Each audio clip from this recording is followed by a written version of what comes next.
The coffee cup sat untouched on the white tablecloth, steam rising in delicate spirals that Malcolm Prescott watched with detached fascination.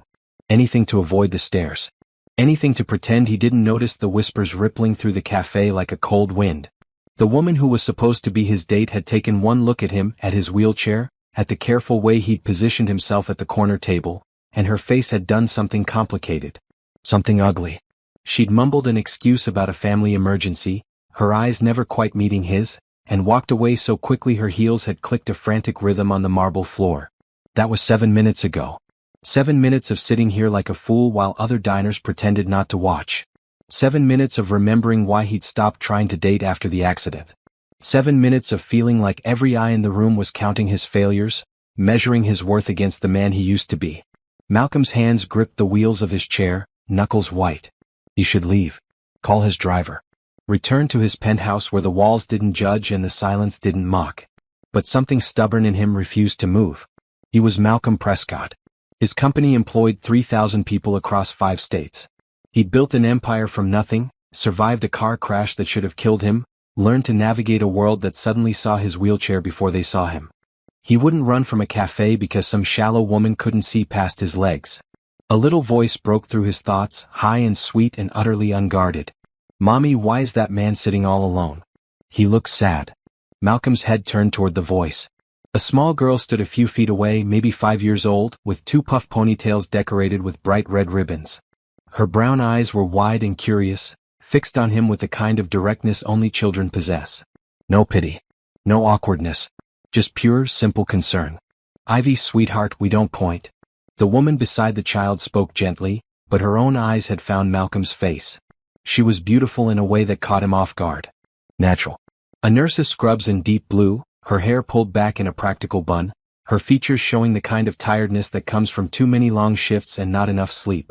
But her smile was genuine when she looked at him, and something in Malcolm's chest, something that had been clenched tight since the accident, began to loosen.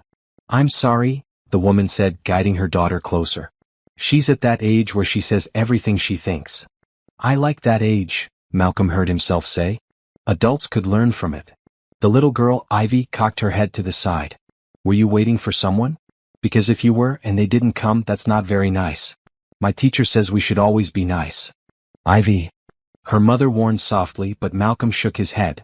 "Your teacher is right. And yes, I was waiting for someone. But I think maybe they got lost." "Oh, that's okay then," Ivy announced with the confidence of someone who'd solved a great mystery. "Getting lost isn't mean. It's just confusing. Right, Mommy?" The woman's expression had shifted into something closer to understanding. She looked at the empty chair across from Malcolm, at the 2 menus still on the table, at his carefully neutral expression that probably wasn't neutral at all. "I'm Nora Wilson," she said. "And this is my daughter, Ivy. We just finished her doctor's appointment and came here for a special treat. Hot chocolate for her, coffee for me. Would you like some company? No one should sit alone in a cafe. It makes the coffee taste wrong." Malcolm felt something catch in his throat. Kindness. Pure, uncomplicated kindness from a stranger who had no idea who he was, who saw a man alone and decided to do something about it. "I'm Malcolm. And I think your daughter might be the wisest person I've met in a long time. I'd like that very much." As Nora pulled out the chair across from him and Ivy scrambled onto her own seat, already chattering about the hot chocolate she was going to order, Malcolm felt the weight in his chest shift. The stares from other tables didn't matter anymore. The woman who'd walked away was already fading from his memory. Here in this moment, with a little girl who saw him as just a sad man who needed company and a woman who'd raised her to see people, really see them, Malcolm felt something he hadn't experienced in 3 years. He felt seen. The waiter approached, his earlier sympathy replaced with professional courtesy now that Malcolm had company. Nora ordered hot chocolate with extra marshmallows for Ivy and black coffee for herself. Malcolm asked for the same. "So, Malcolm," Nora said, settling into her chair with the ease of someone comfortable in her own skin, "what do you do when you're not getting lost on the way to cafes?" Before he could answer, Ivy piped up. "Do you work at a castle? You look like you work at a castle." Malcolm laughed, a real laugh that surprised him. "Not quite a castle. I work with computers and businesses. It's not nearly as interesting as castles, I'm afraid." "Everything is interesting if you look at it right," Nora said, and there was something in her voice that suggested she'd learned that lesson the hard way. "Ivy and we find interesting things everywhere. Today we saw a dog wearing a sweater at the hospital. Yesterday we counted 17 different kinds of cars on our walk home. Life's full of small wonders if you pay attention. The hospital? Malcolm asked, his businessman's mind immediately catching the detail. Nora's hand moved to rest on Ivy's head, a protective gesture so instinctive it seemed unconscious. Ivy has a heart condition. Nothing immediately dangerous, but we do regular checkups. Today was one of those days. I'm very brave, Ivy announced. The doctors say so. I don't cry when they do the tests. You are brave, Malcolm agreed. Then to Nora, are you getting the care you need? The right specialists. Something flickered across Nora's face. Pride maybe, or wariness. We're managing. I work as a nurse at County General, so I know the system. We make it work. The waiter returned with their drinks, and Malcolm watched as Ivy's entire face transformed at the sight of her hot chocolate, piled high with melting marshmallows. The pure joy in that small face, the way she looked at her mother with such complete love and trust, it made something ache in Malcolm's chest. This was what mattered. Not boardrooms or stock prices or dates who judged him by his limitations. This connection. Realness.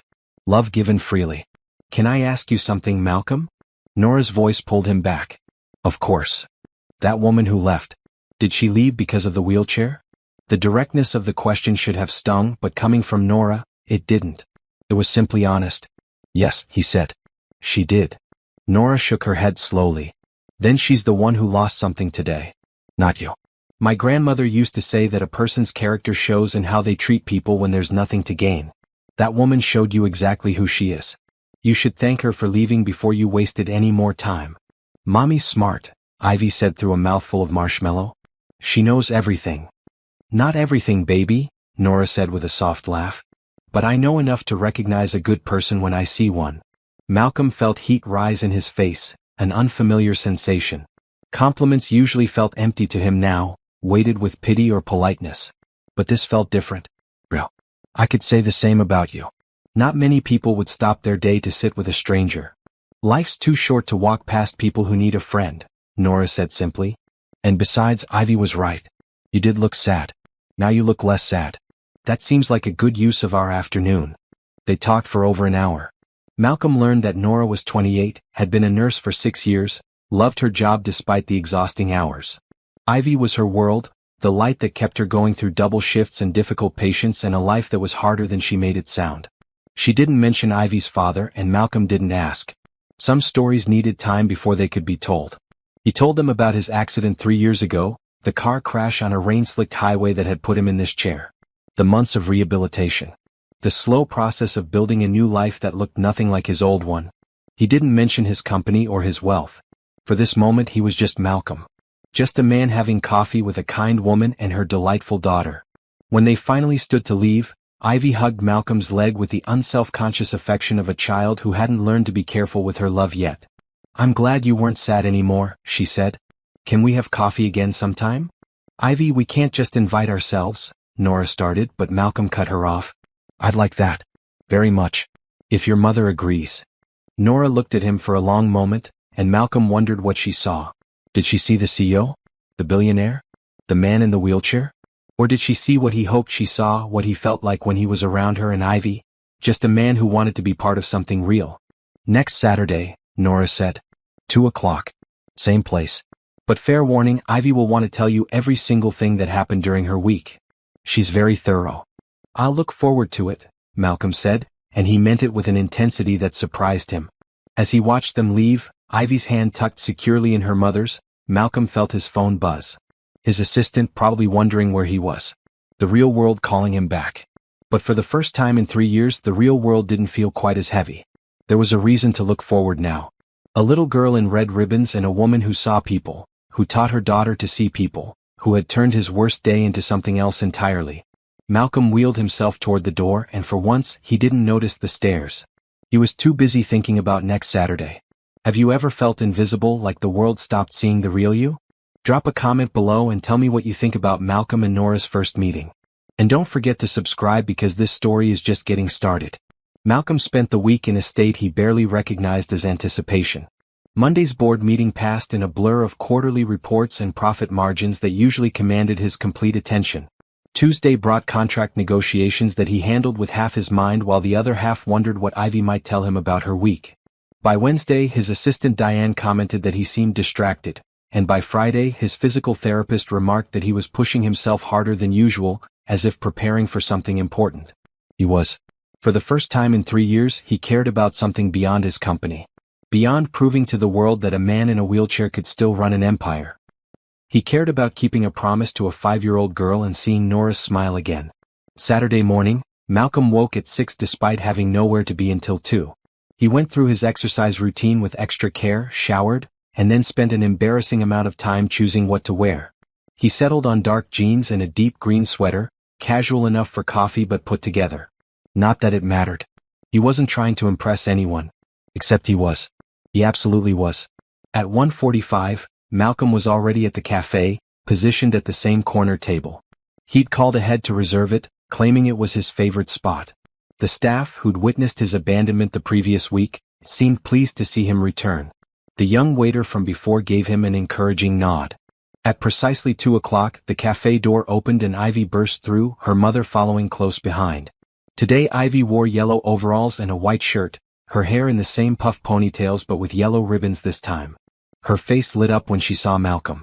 "You're here," she exclaimed, running toward him. "Mommy said you would be, but I was worried you might get lost like last time." Nora caught up, slightly breathless, dressed in jeans and a red sweater that made her skin glow. "Ivy, slow down. We don't run in restaurants." "Sorry, Mommy." But Ivy was already climbing into her chair, bouncing with barely contained energy. "Malcolm, so many things happened this week. Do you want to hear about all of them or just the most important ones?" "All of them," Malcolm said seriously. "I've been waiting all week." Nora settled into her own chair, and something in her expression suggested she was pleased by his answer. "I warned you she was thorough. Don't say I didn't give you fair warning." For the next 20 minutes, Malcolm learned about Ivy's week in minute detail. Her friend Tyler brought his pet turtle to show and tell.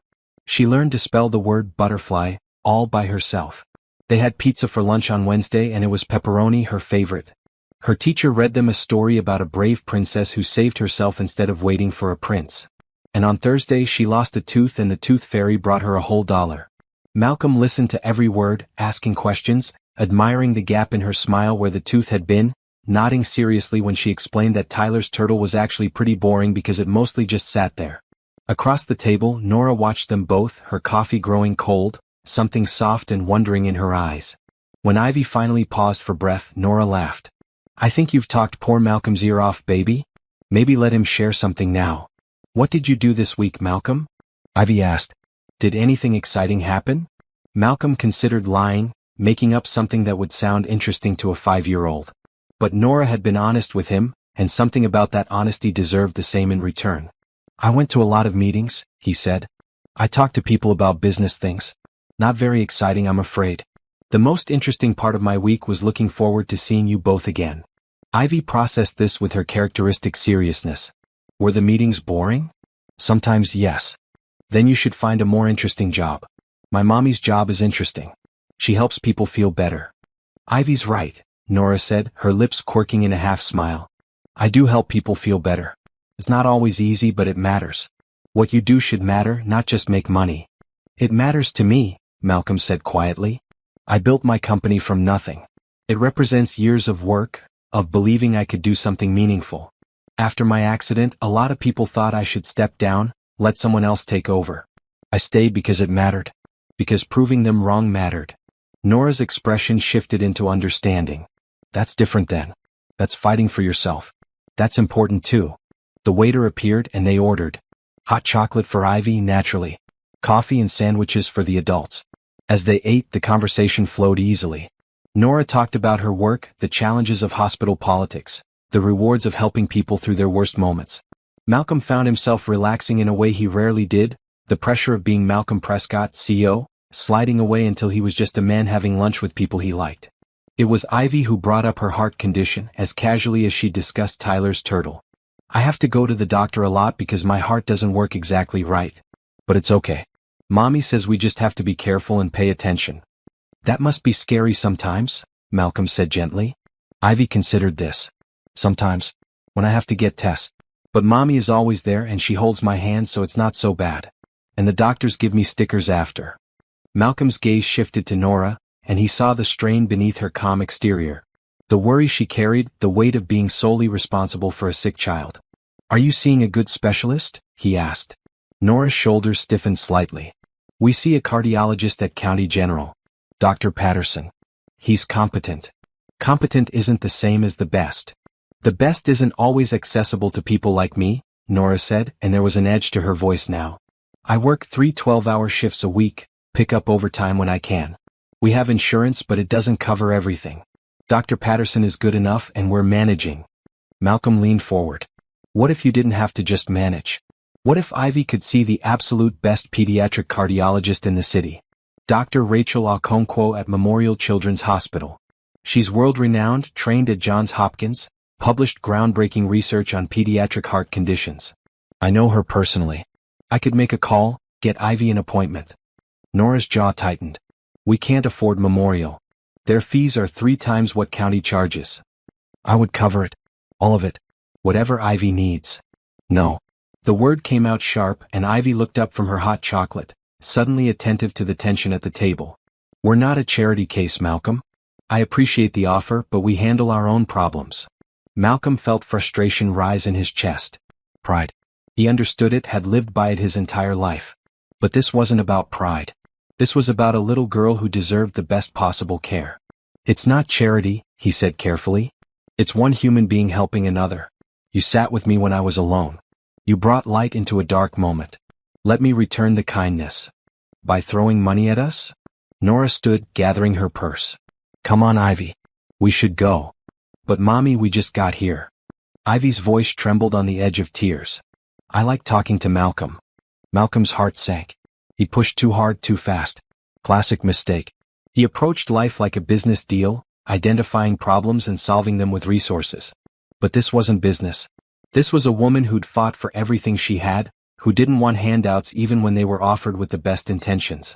Nora, please sit down. I'm sorry. I overstepped. She hesitated, looking between Ivy's distressed face and Malcolm's genuine regret. Slowly, she lowered herself back into her chair. You don't understand what it's like, she said, her voice quieter now. Ivy's father left us 2 months after her diagnosis. Said he couldn't handle the stress, the medical bills, the uncertainty. He walked away from his daughter because she wasn't perfect. Since then, I've done everything by myself. Paid every bill, made every decision, carried every burden. I can't let myself get used to someone else carrying the weight. People leave, Malcolm. They get tired or scared or bored and they leave. I can only rely on myself. The pain in her voice was sharp and real, and Malcolm understood it in a way most people couldn't. People left me too, he said quietly. After the accident. Friends who couldn't deal with my limitations. A girlfriend who said she loved me but apparently loved the man I was, not the man I became. My own father suggested I sell the company, said I couldn't run it effectively from a wheelchair. I know what it's like to be abandoned when you need people most. I know about doing everything alone. Nora met his eyes, and in that moment, something passed between them. Recognition. The acknowledgement of shared wounds. But, Malcolm continued, I also learned that accepting help isn't the same as being weak. When I was in rehabilitation, I had to let therapists help me relearn basic tasks. I had to let nurses assist me with things I'd done myself since I was a child. It was humiliating. But it was also necessary. And it taught me that sometimes strength is knowing when to accept kindness. Ivy, who'd been watching this exchange with wide eyes, reached across the table and put her small hand on her mother's arm. Mommy, you always tell me it's nice to accept help. You said when Grandma offers to babysit, we say thank you because she loves us. Maybe Malcolm loves us too? Out of the mouths of children. Malcolm saw Nora's eyes fill with tears she refused to let fall. I don't love you yet, Malcolm said gently. But I care about you. Both of you. In 1 week, you've given me more genuine human connection than I've had in 3 years.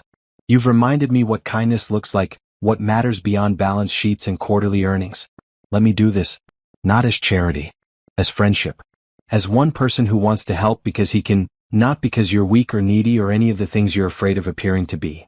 Nora wiped at her eyes quickly, a nurse's practiced efficiency at controlling emotion. It's too much. It's a phone call and some money I won't miss. Compared to what you've given me, it's nothing. What have we given you? We just sat and talked. Exactly. Malcolm's voice was firm now. You saw me. Not my wheelchair, not my limitations, not my company or my net worth. You saw a sad man sitting alone and decided he deserved company. Do you know how rare that is? How valuable?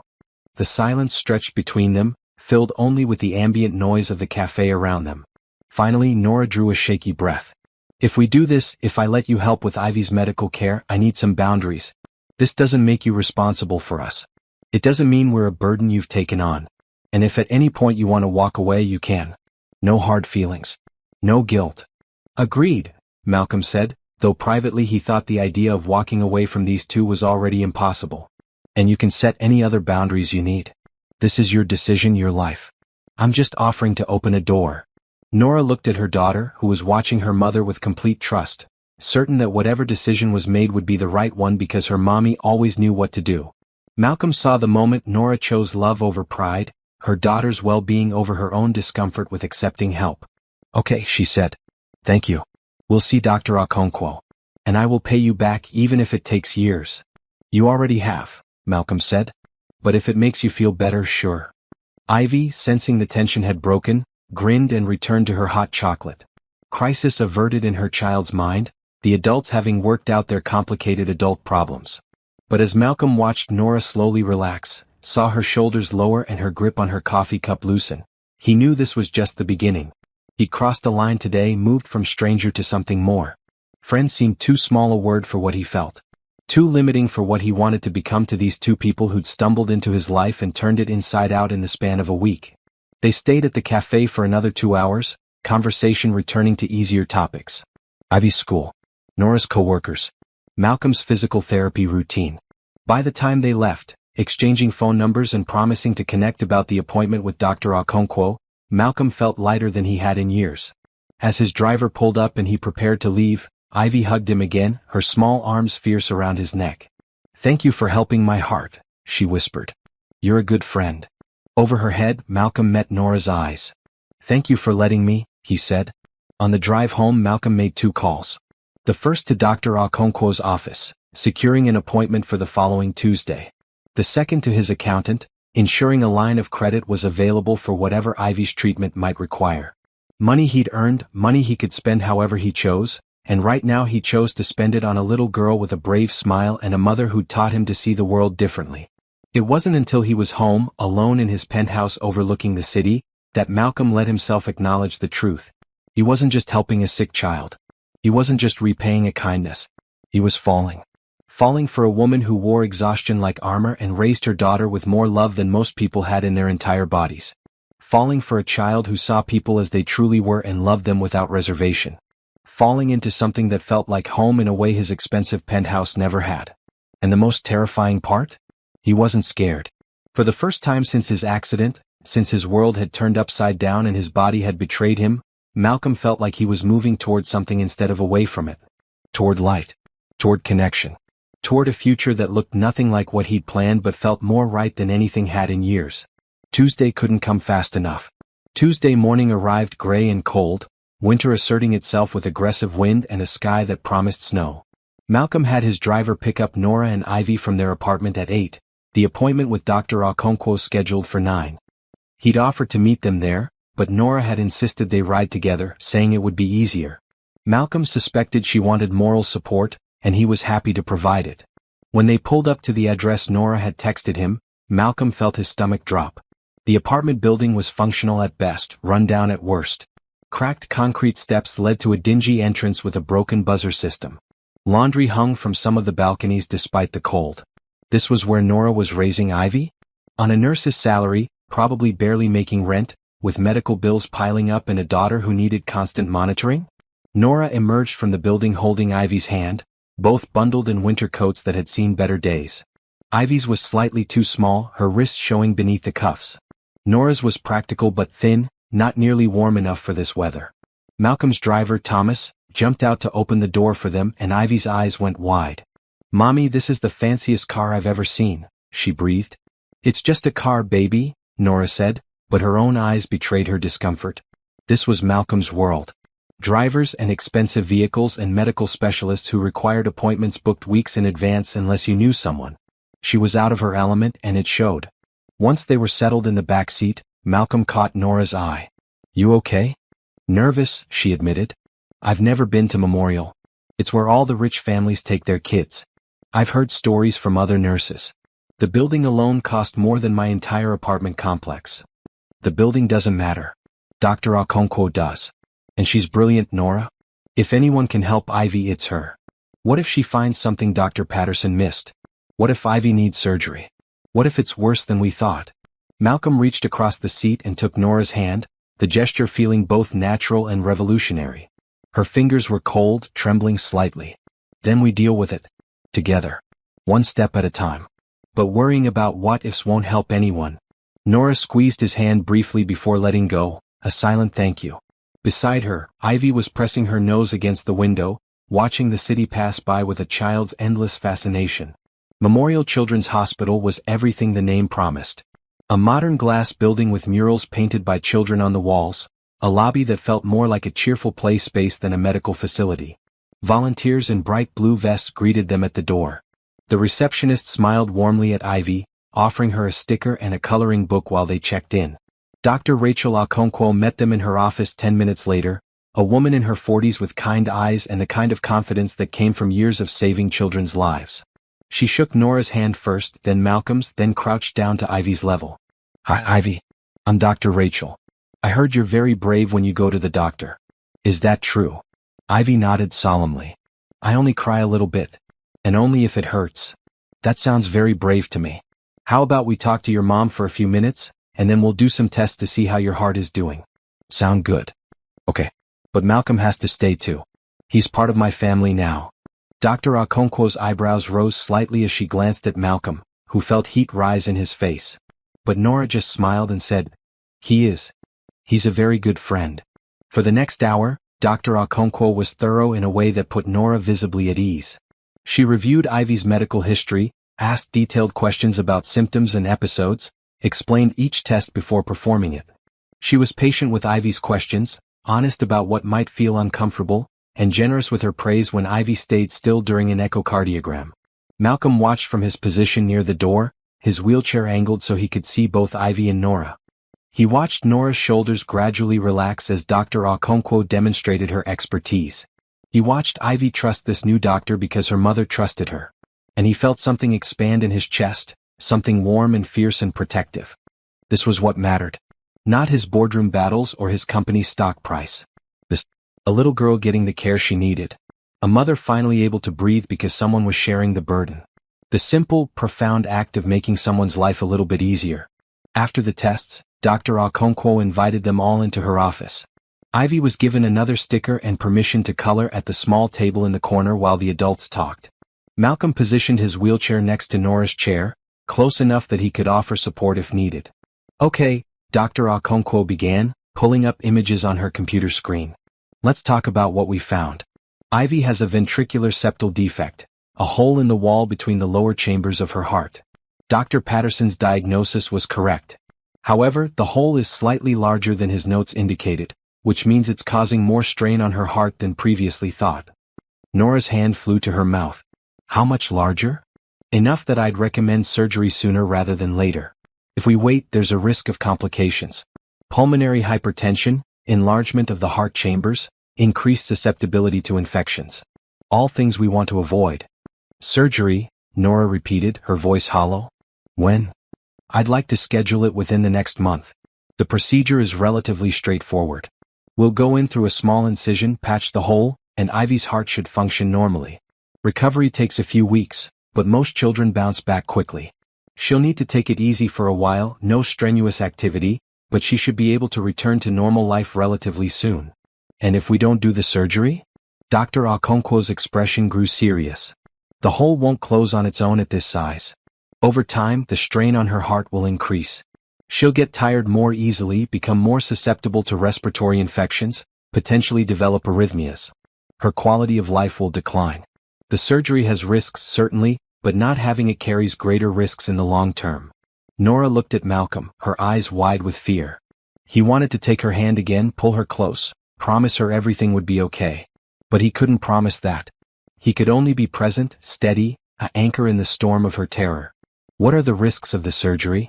Malcolm asked, his business mind kicking in, needing data, needing to understand the full picture. There's always risk with any surgery, especially cardiac procedures. But in Ivy's case, she's young, otherwise healthy, and the defect is accessible. I'd put the success rate at about 95%.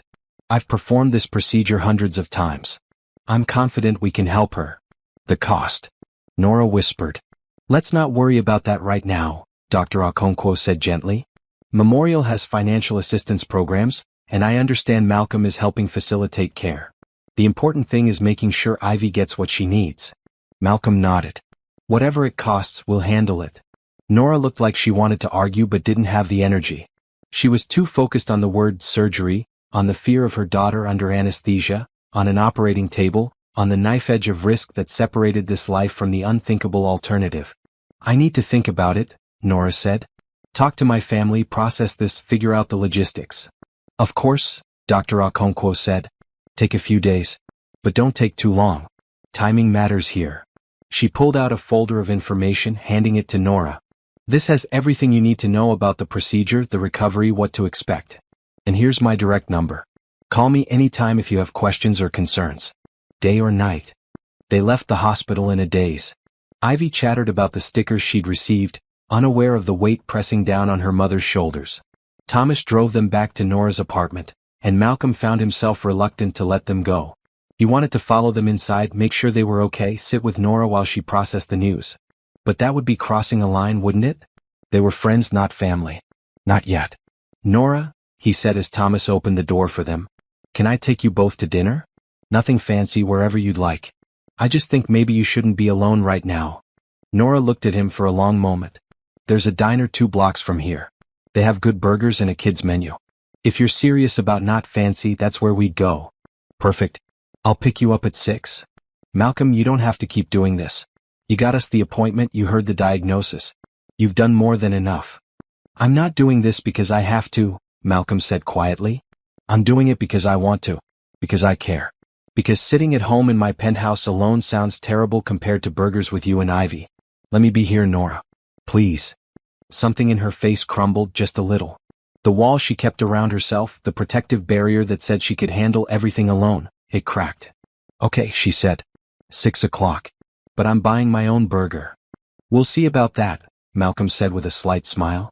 That evening, Malcolm found himself in a vinyl booth at Bernie's Diner, a place that hadn't been renovated since the 1970s and didn't seem to care. The menu was laminated and sticky. The coffee came in thick ceramic mugs. And Malcolm couldn't remember the last time he'd felt so comfortable. Ivy ordered chicken fingers and fries, then proceeded to build an elaborate structure out of her fries while Nora and Malcolm talked. Real talk, the kind that mattered. Nora told him about Ivy's father, how he'd promised to be there forever and then left when forever got complicated. How she'd spent the first year after his departure convinced she'd failed somehow, that she should have been stronger, better, enough to make him stay. But then I realized, she said, pushing her burger around her plate, that his leaving wasn't about me being insufficient. It was about him being a coward. Ivy deserved a father who loved her unconditionally, and he wasn't capable of that. Better to be alone than to have her grow up watching someone resent her for existing. That took incredible strength, Malcolm said. Or desperation. Some days I'm not sure which. Malcolm told her about his accident, details he'd never shared with anyone. How he'd woken up in the hospital unable to feel his legs, how the doctors had explained he'd severed his spinal cord, how his entire future had evaporated in the time it took to understand those words. The months of physical therapy, learning to navigate the world from a different height, different angle, different set of limitations. The people who'd disappeared from his life because his new reality made them uncomfortable. My father came to the hospital once, Malcolm said. Told me I should sell the company, live off the proceeds, stop trying to prove something that didn't need proving. He said I'd never be taken seriously in a wheelchair, that business was a contact sport and I was now benched. I told him to get out and haven't spoken to him since. That's awful, Nora breathed. It was clarifying. Showed me who really cared and who'd just been around for the image. My assistant Diane stayed. She told the board that if they tried to push me out, she'd quit and take half the staff with her. My physical therapist, Marcus, treated me like a person instead of a patient, pushed me harder than anyone else would have dared. Those are the people who mattered. The rest, I didn't need them. Is that what we are? Nora asked. People who matter? Malcolm met her eyes. You're becoming the most important people in my life. If that's okay. Nora looked away but not before he saw tears gather. I'm scared to believe that. I'm scared to let Ivy believe that. What if you change your mind? I won't. You can't promise that. You're right, I can't. But I can promise that right now in this moment, there's nowhere else I'd rather be. And tomorrow I'll probably feel the same way. And the day after that. I can't promise forever because none of us can. But I can promise now. And now is all we really have. Beside them, Ivy finished her fry tower and looked up. Mommy, are you crying? Happy tears, baby, Nora said quickly. Sometimes people cry when they're happy. Oh, then it's okay. Ivy returned to her architectural pursuits, satisfied. They left the diner an hour later, Ivy holding both their hands swinging between them like kids do. It was starting to snow, light flakes that caught in Ivy's hair and made her squeal with delight. For a moment, standing on that snowy sidewalk with Ivy's laughter filling the air and Nora's hand warm in his, Malcolm felt complete in a way he'd never experienced. Not when he'd closed his first major deal. Not when he'd made his first million. Not even before the accident when his body had worked the way bodies were supposed to. This simple moment of connection and joy. This was everything. When they reached Nora's apartment building, Ivy hugged Malcolm goodnight, her arms tight around his neck. Will you come with us when I have my surgery? She asked. I'd be less scared if you were there. Malcolm looked at Nora, who nodded slowly. I'd be honored, he said to Ivy. I'll be there for every single moment. After they went inside, Malcolm sat in his car for a long time watching the snow fall. Thomas waited patiently, used to his boss's occasional need for quiet reflection. But this wasn't reflection. This was Malcolm trying to understand how his life had changed so completely in the span of 2 weeks. How he'd gone from alone and bitter to connected and hopeful. How 2 strangers had become his reason for getting up in the morning. His phone buzzed. A text from Nora. Thank you for today. For everything. I don't know how to say what it means, so I'll just say this. You're a good man, Malcolm Prescott. Don't let anyone tell you different. Malcolm saved the text, read it 3 times and then told Thomas to drive home. He had work to do. A surgery to arrange. A life to restructure around the 2 people who'd given him purpose. The paperwork could wait until morning. Tonight he just wanted to hold on to this feeling. This sense that everything was going to be okay. That kindness and hope and love could lead anywhere, even through fear and uncertainty and the terrifying prospect of a little girl's heart surgery. Tomorrow he'd start making calls, pulling strings, ensuring Ivy had the absolute best care available. He'd clear his schedule for the surgery day, be there when Nora needed him. But tonight he'd just be grateful. Grateful for a little girl who saw the world with clear eyes and a big heart. Grateful for a woman who'd taught him to see himself differently. Grateful for the chance to matter to someone again. Outside, the snow continued to fall, blanketing the city in white. And Malcolm drove home through it, already counting the hours until he could see them again. The weeks leading up to Ivy's surgery passed in a rhythm Malcolm had never experienced before. His days, once filled entirely with conference calls and contract reviews, now revolved around school pickups and doctor's appointments and impromptu visits that stretched into evening hours of takeout dinner and card games on Nora's worn coffee table. He learned things he'd never thought to know. That Ivy preferred strawberry milk to chocolate. That Nora hummed while she cooked, old songs from her childhood that her grandmother had taught her.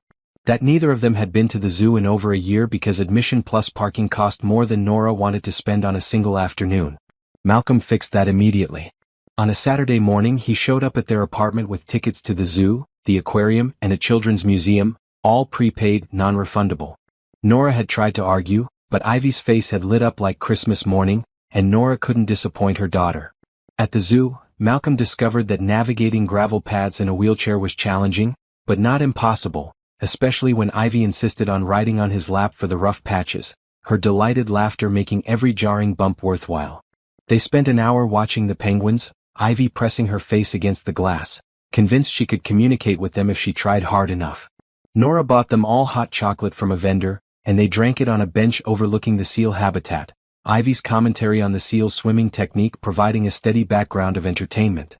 That one's showing off, Ivy declared. See how he's spinning? He wants everyone to know he's the best swimmer. Maybe he's just happy, Nora suggested. Or maybe he's in love, Malcolm said, and he's trying to impress a girl seal. Ivy gasped. Do seals fall in love? Everything falls in love, Malcolm said, and over Ivy's head, he saw Nora watching him with an expression he couldn't quite read. Soft. Wondering. Maybe a little scared.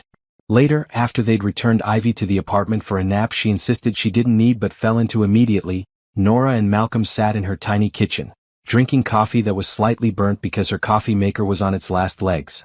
"You need to stop," Nora said, but there was no force behind it. "Stop what?" "This. All of it. The zoo, the medical bills you won't let me see, the way you show up here every other day like you don't have an entire company to run. You're going to burn out and then what? You'll resent us for taking up so much of your time." Malcolm set down his mug carefully. "Is that what you're afraid of? That I'll resent you? I'm afraid that this is temporary. That you're playing house with us because it's novel and interesting and different from your real life. But eventually you'll remember your real life and you'll go back to it and Ivy will be devastated. I can handle being left. I've done it before. But Ivy," Nora's voice cracked. "She talks about you constantly. You're her favorite person to draw pictures for. She asks every morning if today is a Malcolm day. If you leave, it will break her." "I'm not going to leave." "You can't know that." Malcolm wheeled his chair closer, until their knees were almost touching. "You're right, I can't predict the future. But I can tell you this, I've been alone for 3 years. Truly alone in ways that had nothing to do with being physically by myself. I was alone in my penthouse, alone in my office, alone at charity dinners surrounded by people. I was alone because no one saw me. They saw my company or my money or my wheelchair, but not me. You see me. Ivy sees me. When I'm here, I'm not alone anymore. Why would I ever willingly go back to that?" "Because this is hard," Nora said. "Ivy's surgery is in 2 weeks. It's going to be terrifying. And after the surgery there'll be recovery and complications, maybe more procedures. This isn't going to get easier, Malcolm. It's going to get harder. And I need to know if you're going to stay when it's hard." Malcolm reached out and took her hand, the gesture becoming familiar now. "I had to learn to walk again after my accident. Not walk, technically, but learn to move through the world in an entirely different way. Relearn balance, coordination, how to navigate stairs and curbs and all the places that suddenly became obstacles. It was the hardest thing I've ever done. Every day I wanted to quit. Every day I thought about giving up, just accepting that my life was over and I was just marking time until the end. Do you know what kept me going?" Nora shook her head. "Spite at first. Proving my father wrong. Proving everyone who'd written me off wrong. But then it became something else. It became pride. Not the bad kind, not arrogance. But the pride of knowing I was stronger than I thought. That I could endure hard things and come out the other side intact. I learned that hard doesn't mean impossible. Hard just means worth doing. And this, what we have, it's worth doing. All of it. The scary parts and the difficult parts and the parts where we don't know what's going to happen. It's worth it because you're worth it. Both of you." Tears slipped down Nora's face and she didn't bother wiping them away. "I don't know how to accept this. I've spent 3 years believing I had to do everything alone. That depending on someone was weakness. That if I just worked hard enough, sacrificed enough, I could handle anything. And now you're here telling me I don't have to do it alone, and I don't know how to believe that." "You don't have to believe it all at once," Malcolm said gently. "Just believe it for today. Let me be here today. Tomorrow we'll deal with tomorrow." Nora's laugh was watery but real. "One day at a time? One day at a time." She squeezed his hand, then pulled away, standing to refill their coffee cups. "You're going to need to actually go to work at some point. Your assistant keeps calling me to find out where you are." "Diane calls you?" "She has my number. She wanted to coordinate your schedule around Ivy's pre-op appointments. She's very efficient. She's protective. She knows how important you both are to me." "Are we?" Nora asked, her back still turned. "Important.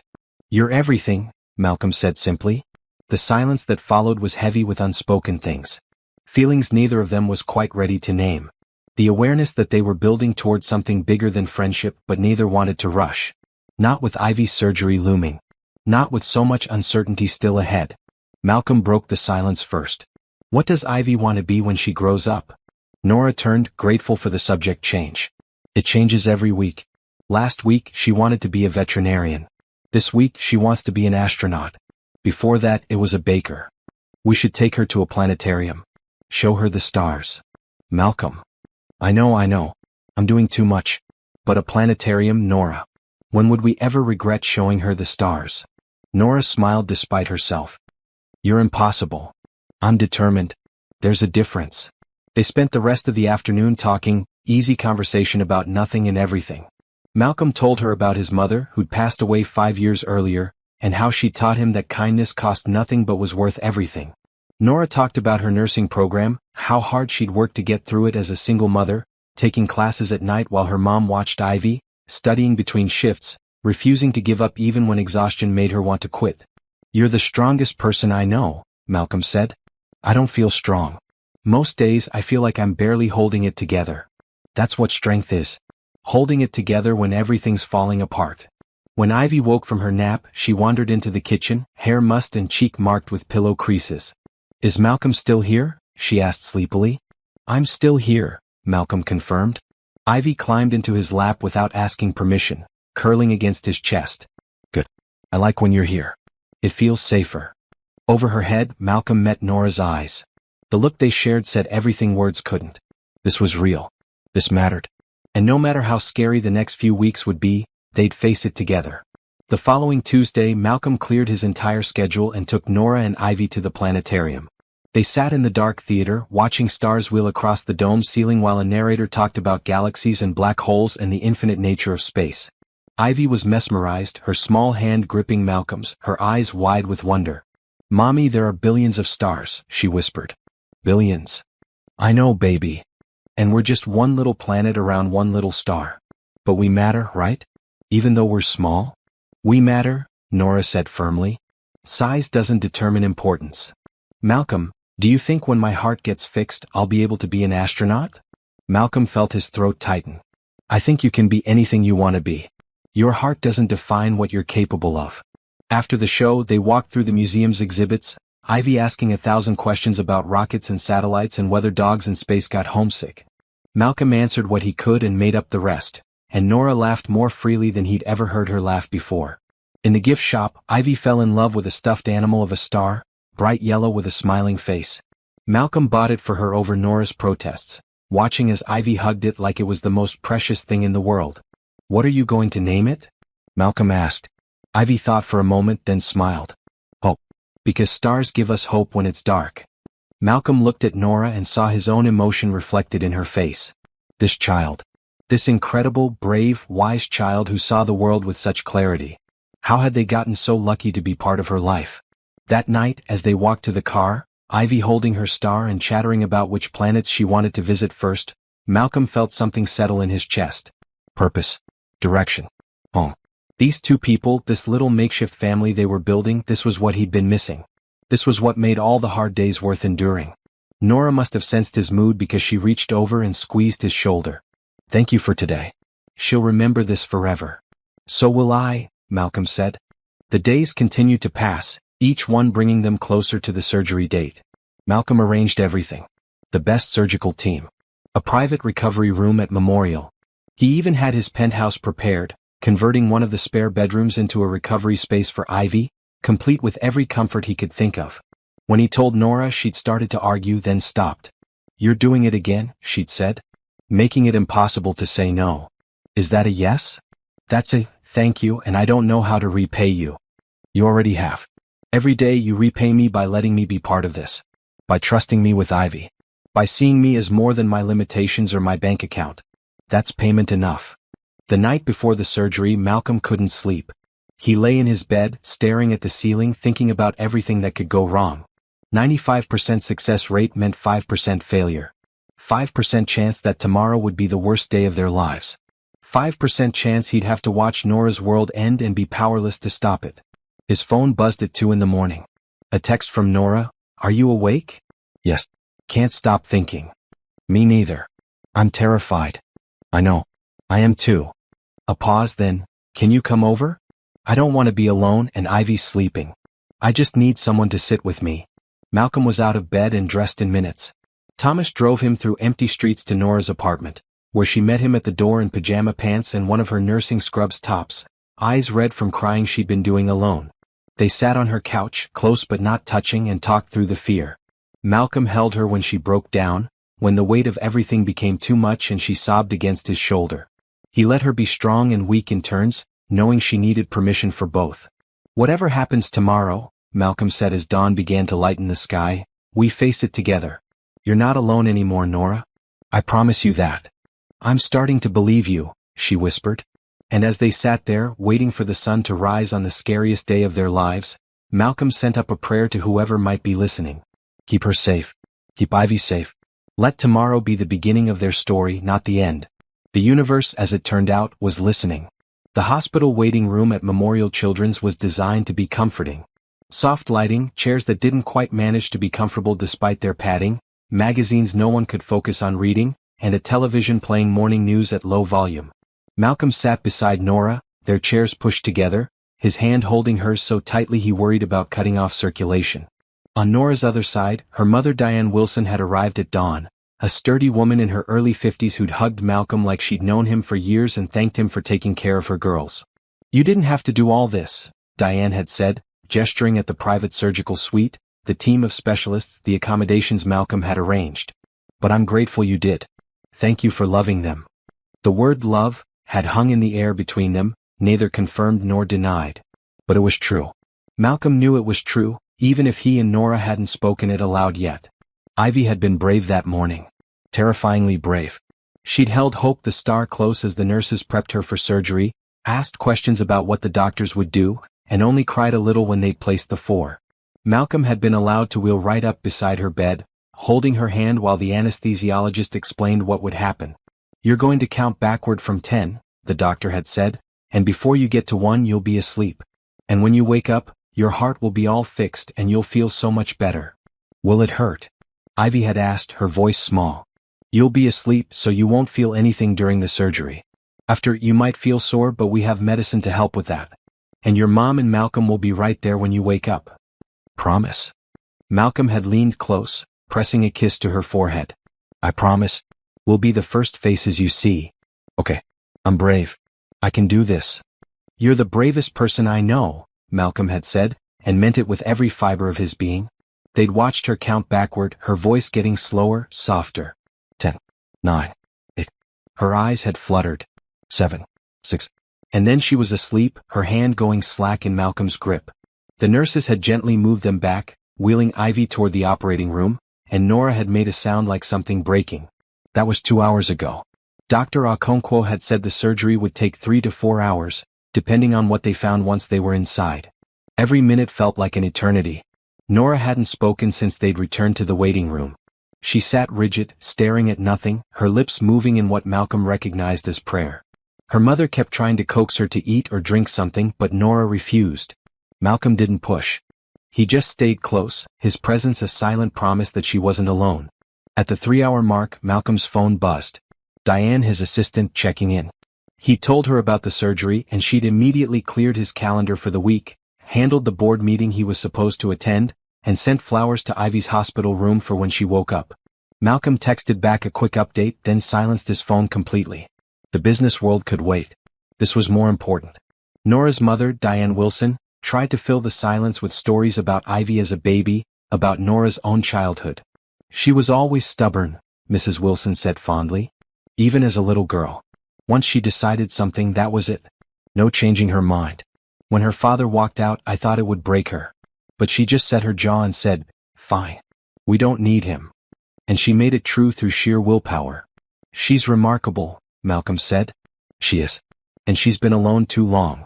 I'm glad she has you now. Malcolm glanced at Nora, who didn't react to her mother's words. I'm glad I have her.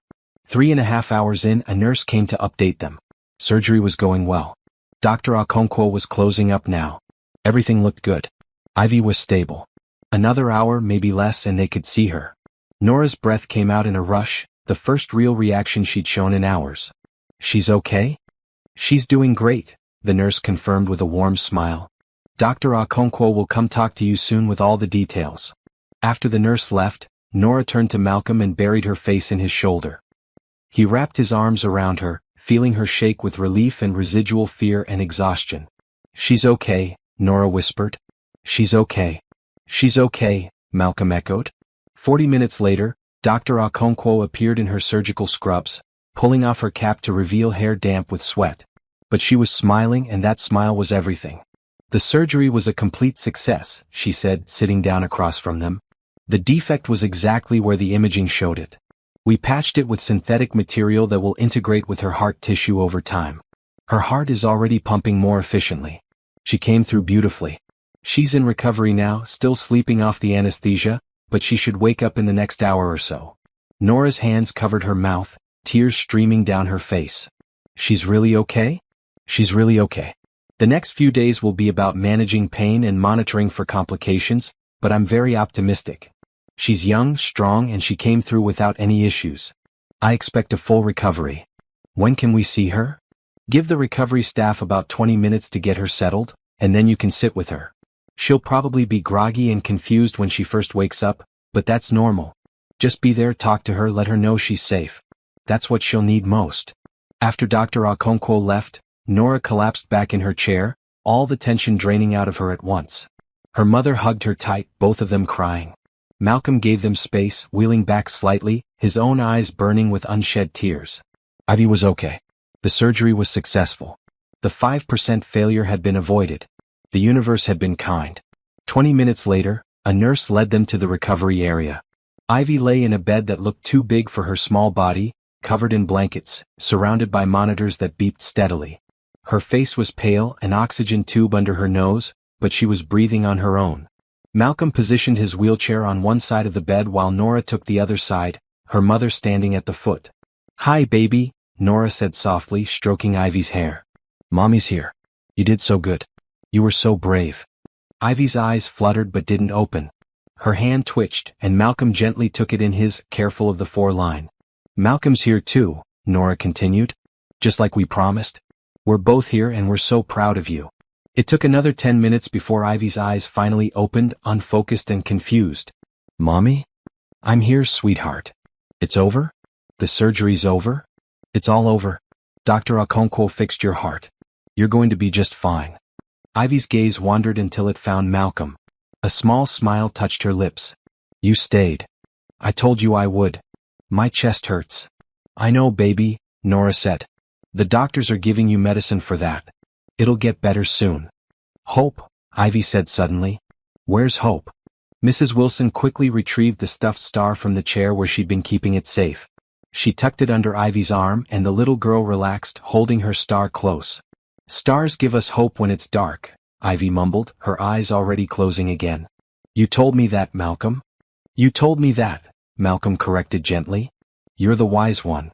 But Ivy was already asleep again, exhausted from the trauma her small body had endured. They sat with her for the next hour, watching her sleep, monitoring every breath, every beep of the machines. Malcolm felt something in his chest that he couldn't quite name. Profound relief mixed with fierce protectiveness. This child had become his. Not legally, not officially, but in every way that mattered. Her pain was his pain. Her recovery would be his focus. Her future happiness was now tied to his own. Nora seemed to sense his thoughts because she reached across the bed and took his hand. "Thank you," she said quietly. "For everything. For being here. For making this possible. For caring about her, about us. I don't know what we did to deserve you, but I'm so grateful." "You gave me a reason," Malcolm said. "That's more than I've had in a long time." As evening fell, Mrs. Wilson went to get food from the cafeteria, insisting that they needed to eat even though neither of them felt hungry.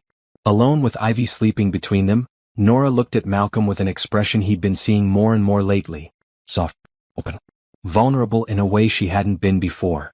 "Malcolm, I need to tell you something." "Okay. I'm falling in love with you. I've been fighting it because I was scared, because trusting someone again felt impossible. But today, sitting here watching you love my daughter like she's yours, I can't fight it anymore. I love you. And that terrifies me, but it's true." Malcolm felt his heart, his perfectly functioning heart, skip a beat. "Nora. You don't have to say it back. I just needed you to know. Because after today, after seeing how close we came to losing her, I realized that life's too short not to tell people how you feel. So I'm telling you. I love you, Malcolm Prescott.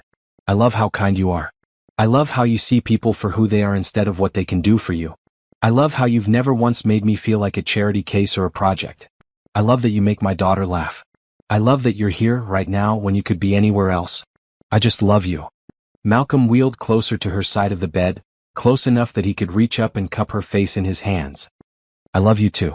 I've loved you since the first day in that cafe when you chose kindness over convenience. I love your strength and your stubbornness and the way you hum when you cook. I love how you've taught Ivy to see the world with compassion and curiosity. I love that you let me into your life even though I know how hard that was. I love everything about you, Nora Wilson.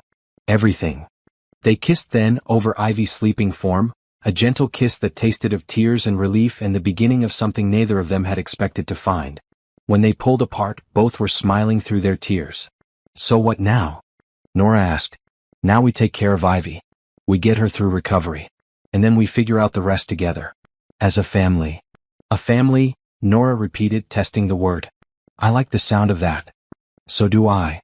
Ivy slept through the night, waking periodically in pain or confusion but settling quickly when she saw her mother and Malcolm nearby. The nursing staff was excellent, attentive without being intrusive, managing Ivy's pain and monitoring her vitals. Dr. Okonkwo stopped by twice, checking the surgical site, adjusting medications, expressing satisfaction with Ivy's progress. By morning, Ivy was more alert, asking for juice and crackers, complaining that the hospital gown was itchy. All signs, Dr. Okonkwo assured them, of a child recovering well. Malcolm had his assistant bring him fresh clothes and his laptop. He set up a makeshift office in Ivy's room, handling urgent emails between reading stories to Ivy and making sure Nora ate regular meals. Mrs. Wilson came and went, bringing food and moral support, marveling at how quickly her granddaughter was bouncing back. On the second day post-surgery, Ivy was sitting up in bed, coloring a picture of the solar system, when she looked at Malcolm and asked, When I get out of the hospital, can I come stay at your castle? Malcolm laughed. I don't have a castle, remember? Just a regular apartment. But yes, you and your mom are going to stay with me while you recover. I have a room all set up for you. With windows. With big windows that overlook the city. You can see all the buildings and cars and lights.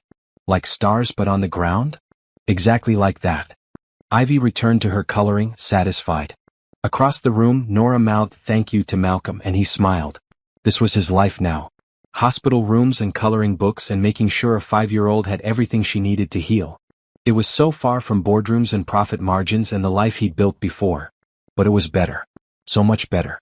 On day 3, Dr. Okonkwo cleared Ivy for discharge. She's doing remarkably well. Continue the pain medication as prescribed, no strenuous activity for 6 weeks, follow-up appointment in 2 weeks. But she's cleared to go home. Or in this case to Malcolm's place. They left the hospital in the afternoon, Ivy in a wheelchair even though she insisted she could walk, holding Hope the Star and wearing a brand new purple sweater Malcolm had Diane buy for her. Thomas brought the car around and Malcolm supervised getting Ivy settled safely in the back seat, making sure every belt was secure, every comfort was accounted for. Mrs. Wilson hugged her daughter tight before they left. Call me if you need anything. Anything at all. And Malcolm, you take good care of my girls.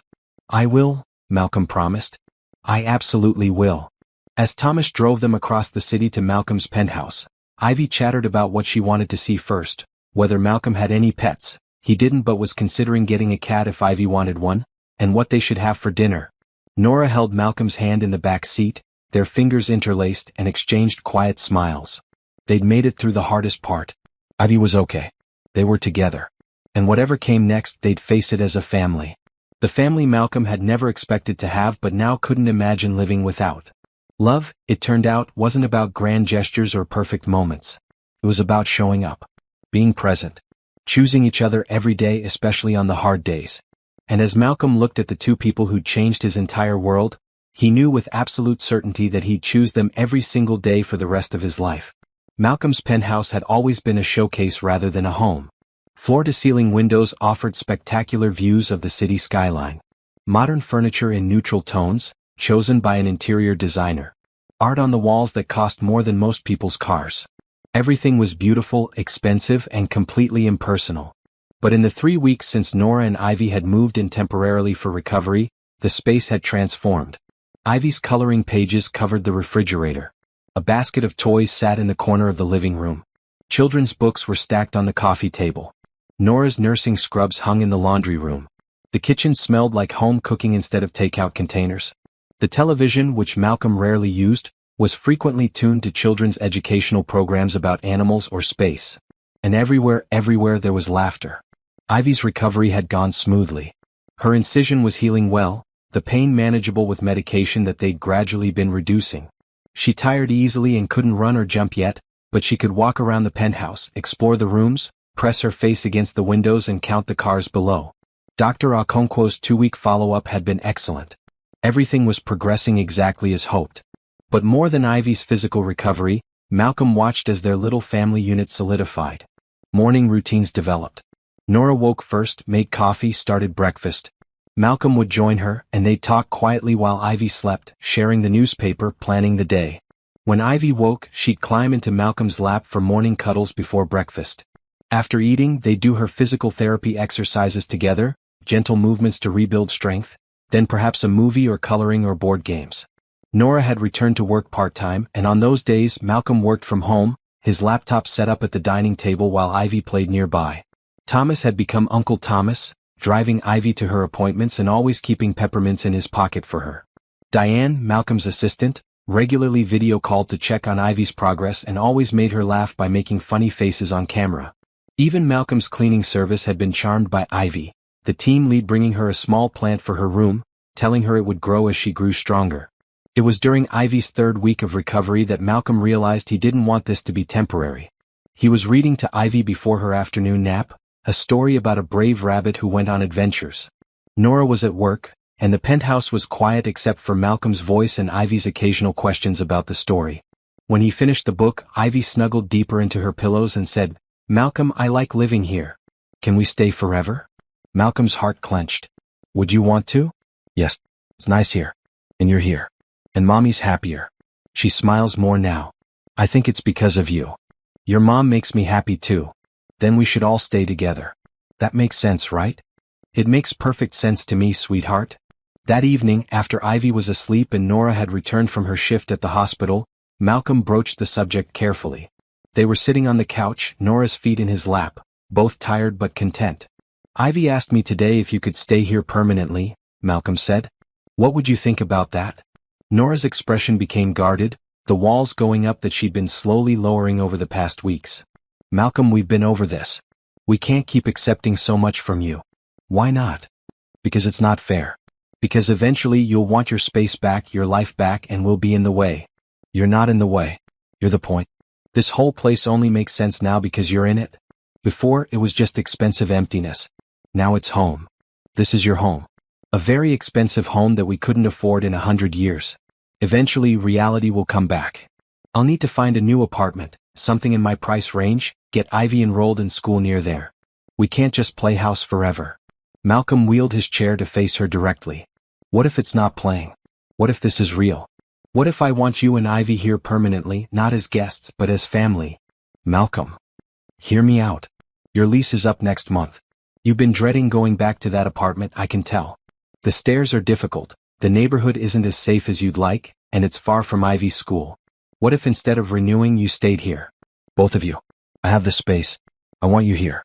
And more importantly, I want to be part of your lives in a real, permanent way." Nora shook her head. "It's too much. You're asking us to depend on you completely, and that's terrifying. What if something changes? What if you change your mind?" "I won't." "You can't promise that." "Watch me. Nora Wilson, I am promising you right now that I will not change my mind. I love you. I love Ivy. This isn't some temporary thing for me. This is the life I want. The only life I want." Tears welled in Nora's eyes. "You say that now, but nothing. I'm not Ivy's father.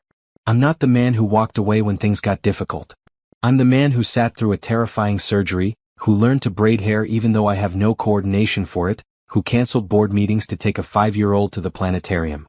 I'm the man who wants to wake up every morning and see you both. Who wants to be there for every doctor's appointment, every school play, every milestone. I'm not going anywhere, Nora. The only question is whether you'll let me stay." Nora wiped at her eyes, her defenses crumbling. "I'm scared. I'm so scared of believing this is real and then losing it." "I'm scared too," Malcolm admitted. "I'm scared I'm not enough. That I can't be the father figure Ivy deserves, the partner you need. That my limitations will become frustrating or burdensome. But I'd rather be scared and trying than safe and alone. Wouldn't you?" "You're always enough," Nora said fiercely. "You're more than enough. You've been more of a father to Ivy in 2 months than her biological father ever was. And as for limitations, the only limitations I see are the ones you place on yourself. You're one of the strongest people I know. Then stay. Both of you. Make this your home. Let me take care of you not because you can't take care of yourselves, but because I want to. Because love means sharing burdens, sharing joys, building a life together. Stay, Nora. Please. Nora looked around the penthouse, at the evidence of their lives blending together, at the home they'd accidentally created. Ivy loves it here, she said slowly. She told me yesterday that she feels safe here. That she doesn't worry as much because you're always there. And I. She paused, meeting Malcolm's eyes. I haven't felt this settled in years. Like I can finally breathe because I'm not carrying everything alone anymore. So is that a yes? It's a yes, Nora said, smiling through her tears. We'll stay. God help us both, we'll stay. Malcolm pulled her close, kissing her deeply, feeling like everything in his life had suddenly aligned. This was right. This was what he'd been moving toward since the moment a little girl had asked why he looked sad. That night, after they'd celebrated with ice cream and told Ivy the news, who'd shrieked with joy and insisted on a group hug that lasted 5 full minutes, Malcolm lay in bed thinking about the future. They'd need to make this official somehow. He wanted to give Nora an actual space in his company, wanted to set up trust funds for Ivy's education, wanted to ensure they were protected no matter what happened. Tomorrow he'd call his lawyer and start making arrangements. But more than the practical matters, Malcolm wanted to be the kind of partner and father figure these two deserved. He'd have to learn, grow, figure out how to navigate the complicated waters of parenting and partnership. It wouldn't always be easy. There would be disagreements and tough days and moments when he questioned whether he was doing the right thing. But that was okay. That was life. Messy, complicated, beautiful life. The next morning, Malcolm woke to find Ivy sitting cross-legged at the foot of his bed, watching him with her characteristic directness. Good morning, he said, pushing himself up. You're awake early. I couldn't sleep. I kept thinking about us all living here forever, and it made me too happy to sleep. Malcolm's heart melted. Come here. Ivy crawled up beside him, tucking herself under his arm. Malcolm, can I ask you something? Always. Are you going to marry my mommy? Malcolm blinked, not expecting quite that level of directness this early in the morning. Would you like that? Yes. Because if you marry her, then you'd be my daddy for real. And I'd like that very much. I mean, you're already kind of my daddy. You do all the daddy things. But it would be official. What are the daddy things I do? Ivy counted on her fingers. You read me stories. You make sure I'm safe. You play games with me even when you're tired. You hold mommy's hand and make her smile. You came to my surgery. You help me with my exercises. You let me watch my shows even though I know they're boring for grown-ups. You love us. That's what daddies do. Malcolm felt his eyes burn with tears. You're right. That is what daddies do. And I do love you, Ivy. So much. So will you marry mommy? Please? I would like that very much. But I need to ask her first, okay? And when I do, I want it to be special. Ivy's eyes went wide. Like in the movies? With flowers and getting on one knee? Except you can't really get on one knee because of your chair, so maybe just with flowers and a pretty ring? Something like that. Can I help pick the ring? Malcolm laughed. I think that would be perfect. Later that week, while Nora was at work and Ivy was having a video call with her grandmother, Malcolm met with his jeweler.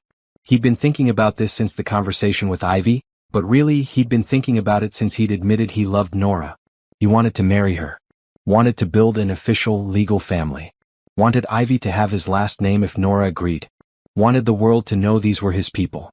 The jeweler showed him dozens of rings, but Malcolm kept coming back to one in particular. Simple. Elegant. A single diamond on a platinum band, nothing flashy or ostentatious. It looked like something Nora would actually wear, something practical and beautiful and enduring. This one, Malcolm said. Excellent choice, Mr. Prescott. When do you need it? As soon as possible. 3 days later, Malcolm had the ring. Now he just needed the right moment. It came on a Saturday morning, bright and clear, unusually warm for late autumn.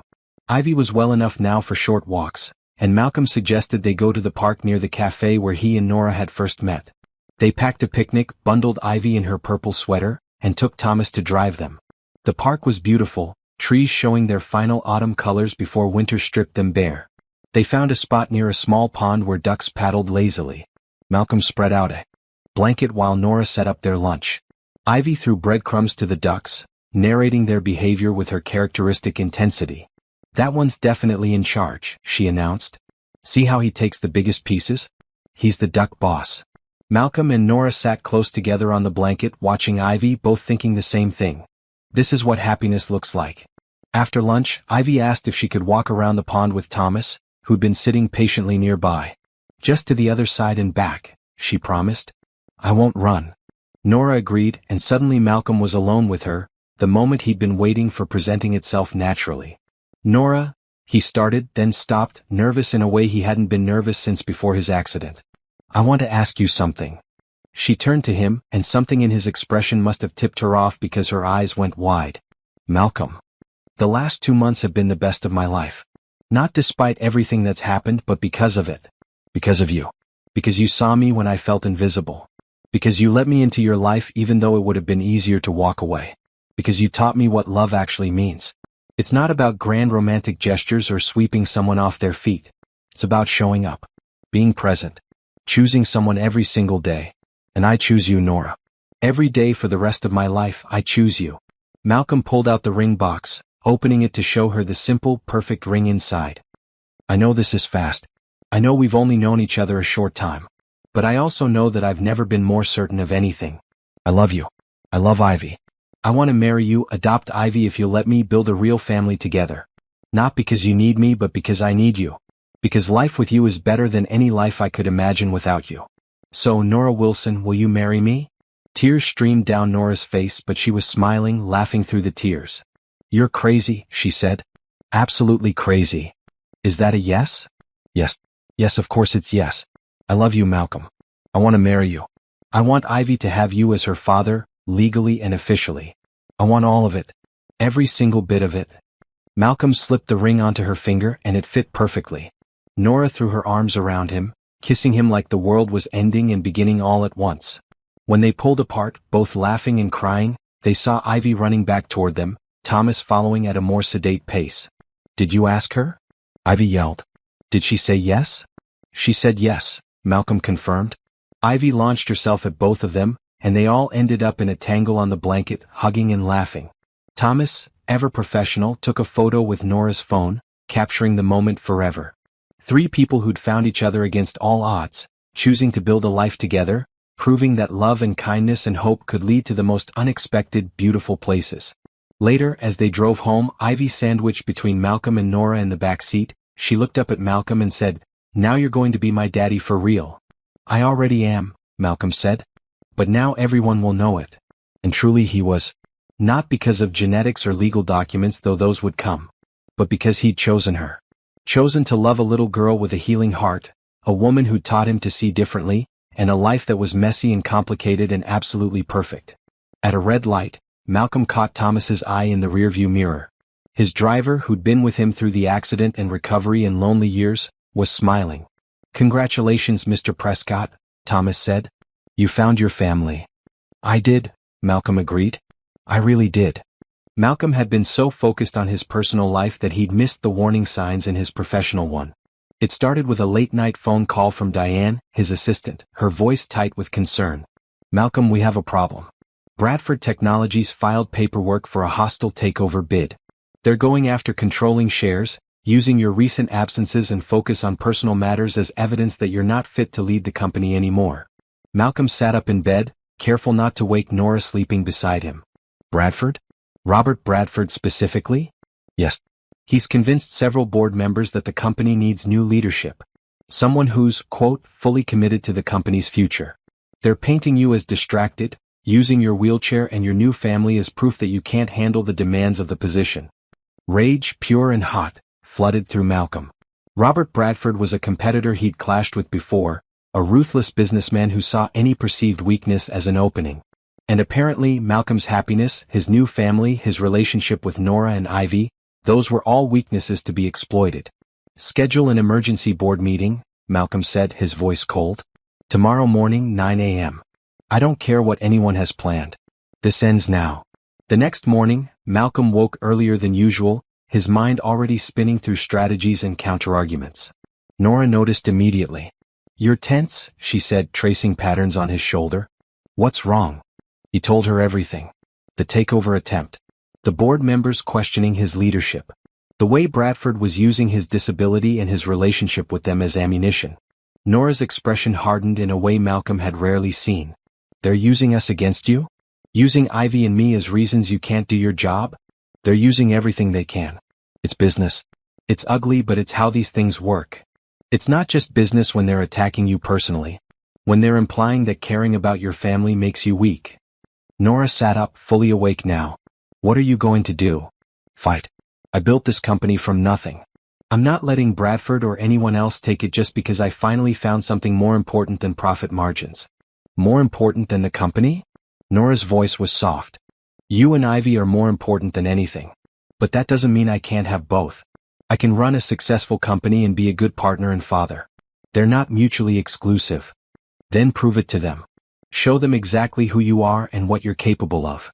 Malcolm dressed with extra care that morning, putting on his most expensive suit, the one that he'd worn to close his biggest deal. Armor for the battle ahead.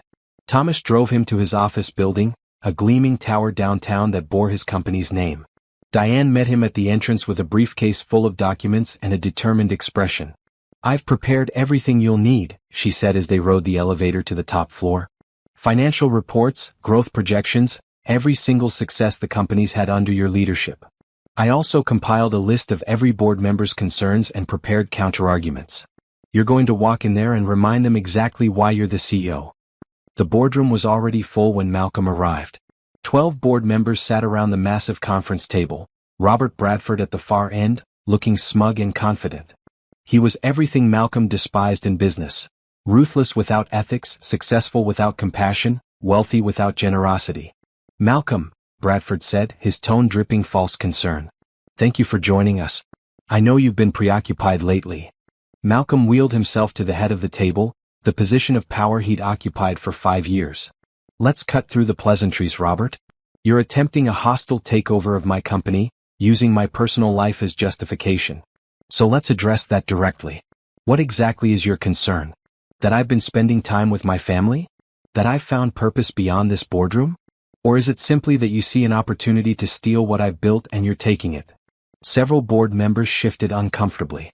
Good. They should be uncomfortable. Bradford leaned back in his chair. Your recent decisions suggest divided priorities. You've missed meetings, delegated crucial negotiations, taken days off for personal matters. The company requires leadership that's fully committed. I've missed 3 meetings in 2 months, Malcolm said calmly. All 3 were rescheduled with full notice, and Diane attended in my place with my complete authorization. I delegated 1 negotiation, which closed successfully under terms better than I would have achieved myself. And I took 4 days off for the first time in 5 years, 3 of which were spent in a hospital during my daughter's heart surgery. Now, someone explain to me how any of that suggests I'm incapable of running this company. Your daughter? One of the board members, Helen Carter, asked. I thought you weren't married? I'm engaged. And in the process of adopting my fiancé's daughter. But that's not relevant to my performance as CEO. It's completely relevant, Bradford interjected. You're taking on significant personal responsibilities at a time when the company needs your full attention. We're in the middle of several major expansions, negotiating critical contracts. This isn't the time for distraction. Malcolm pulled out his tablet, projecting the screen onto the boardroom display. Let's talk about results, shall we? In the 2 months since I met my fiancée and her daughter, our stock price has increased 7%. We closed the Morrison deal, which Robert himself said was impossible. We secured 3 new major contracts. Our employee satisfaction ratings are at an all-time high. Our quarterly profits exceeded projections by 12%. Now, someone explain to me exactly how my so-called distractions are hurting this company. The silence was telling. Bradford's smug expression faltered. Malcolm continued, his voice firm. I want to address something directly. Some of you have concerns about my disability. You think a man in a wheelchair can't effectively lead a company. Let me be clear, I have led this company for 3 years since my accident. In those 3 years we've grown by 40%, expanded into 5 new markets, and increased our workforce by 30%. My wheelchair doesn't limit my ability to think, strategize, negotiate, or lead. What it does is give me perspective that most CEOs lack. I understand adaptability because I've had to adapt to a new way of living. I understand resilience because I've rebuilt my life from the ground up. And I understand compassion because I've experienced firsthand how people judge you based on limitations rather than capabilities. Helen Carter spoke up. Malcolm, no one is questioning your abilities. But Robert raises valid concerns about divided attention. Can you honestly say that having a family won't impact your dedication to this company? Helen, do you have children? Yes, 2. And would you say that having those children has made you less effective in your role as chief financial officer? Of course not. If anything, it's made me more efficient. Exactly. Having a family doesn't diminish my ability to lead. It enhances it. It gives me something to work for beyond just profit. It reminds me that this company employs 3,000 people, 3,000 individuals with families and lives and dreams. That's not a distraction. That's purpose. Malcolm wheeled around the table, making eye contact with each board member. I know what Robert is doing. He's trying to exploit any perceived weakness to take what I've built. And if you let him succeed, you're not just betraying me. You're betraying every employee who's worked hard to make this company successful. You're saying that personal happiness is incompatible with professional excellence. You're saying that a man in a wheelchair, or a man with a family, or a man who dares to have a life outside this building, isn't worthy of leadership. Is that really the message you want to send? Another board member, James Liu, cleared his throat. Malcolm makes valid points. His performance hasn't declined. If anything, he seems more focused lately. Because I am, Malcolm said. For 3 years, I poured everything into this company because I had nothing else. I worked 16-hour days because going home to an empty penthouse was depressing. I measured my worth entirely by quarterly earnings because I had no other metric for success. And yes, the company grew. But I was miserable. Now I have balance. I have reasons to be efficient, to delegate effectively, to build systems that don't require me to sacrifice my entire life. And the company is thriving because of it, not despite it. Bradford stood, slamming his hand on the table. This is exactly what I'm talking about. Malcolm is openly admitting that the company isn't his priority anymore. I'm admitting that the company isn't my only priority, Malcolm corrected. There's a difference. A company led by someone with no life outside work isn't sustainable. It leads to burnout, poor decisions, and lack of innovation. Ask anyone in this room if they'd be better leaders if they gave up their families, their hobbies, their personal lives. No one would say yes. So why am I being held to a different standard? The room fell silent again. Malcolm could see the calculations happening behind various board members' eyes. They were weighing loyalty against opportunity, ethics against profit. I'm not asking you to choose between me and Robert, Malcolm said quietly. I'm asking you to choose what kind of company you want this to be. One that values human beings and understands that leaders are people with complex lives? Or one that sacrifices everything, including humanity, at the altar of profit? Robert can offer you ruthless efficiency. I can offer you sustainable growth built on a foundation of respect for every person who walks through these doors. Your choice. Bradford's face had turned red. You're being emotional, Malcolm. Making this personal when it's just business. It became personal when you used my disability and my family as weapons against me. But fine, let's talk business. Robert, what's your proposal for the Jennings account? Bradford blinked, caught off guard. What? The Jennings account. Major client, currently negotiating renewal. What's your strategy? I'd need to review the file. I don't need to review the file. Jennings wants a 15% discount and expanded services. I'm offering 10% and partial expansion, with a promise to revisit in 6 months based on performance metrics. He'll accept because he values long-term partnership over short-term savings. That's the kind of detailed knowledge I have about every major account, every ongoing negotiation, every aspect of this company. Can you say the same, Robert? Or are you just trying to steal something you couldn't build yourself? The hostile takeover attempt fell apart after that. Board members who'd been wavering came firmly back to Malcolm's side. Helen Carter moved to officially reject Bradford's bid, and the motion passed 10-2. Bradford stormed out, making vague threats about legal action that everyone knew would go nowhere. He'd lost and he knew it. After the meeting, Diane hugged Malcolm tightly. That was amazing. You destroyed him. I just told the truth. Sometimes that's enough. Malcolm spent the rest of the day in meetings, reassuring clients, smoothing over relationships, ensuring that the attempted takeover hadn't damaged the company's reputation. It was exhausting work but necessary. By the time he left the office at 6, he was drained but victorious. At home, Nora had dinner waiting. Ivy was coloring at the kitchen table, chattering about her day at school, which she'd recently returned to part-time as she continued recovering. The normalcy of it, the simple domestic beauty, hit Malcolm like a wave. You're home, Nora said, kissing him. How did it go? We won. Bradford's out. The board is back on my side. I never doubted it for a second. That night, after Ivy was asleep, Malcolm and Nora sat on the couch, exhausted but content. I meant what I said today, Malcolm told her. About you and Ivy being more important than the company. If I had to choose, I'd choose you every time. I know. But you shouldn't have to choose. You can have both. You deserve both. Bradford called me emotional. Said I was making it personal. Good. Business should be personal. It should involve real people with real feelings. That's not weakness, Malcolm. That's strength. Malcolm pulled her close. Thank you for believing in me. For standing by me. For reminding me that having a life outside work isn't a liability. Always, Nora said. You're stuck with us now. The weeks following the attempted takeover were busy but manageable. Malcolm restructured his schedule, delegating more effectively, building a stronger team around him so that his presence wasn't required at every meeting. He hired a new COO, someone he trusted completely, who could handle day-to-day operations while Malcolm focused on strategy and the aspects of the business he was most passionate about. The result was remarkable. The company continued to grow, but Malcolm's stress levels decreased. He was home for dinner most nights. He attended Ivy's school events. He and Nora had actual date nights, leaving Ivy with her grandmother while they explored the city together, rediscovering what it meant to simply be a couple. One evening, about a month after the boardroom confrontation, Malcolm received a phone call from Helen Carter. Malcolm, I wanted to apologize, she said without preamble. I should have shut down Bradford's attempt immediately. The fact that I even considered his arguments, that I questioned your commitment, that was wrong. You've proven time and again that you're an exceptional leader, and your personal life only makes you better at it. Thank you, Helen. That means a lot. I also wanted to tell you something.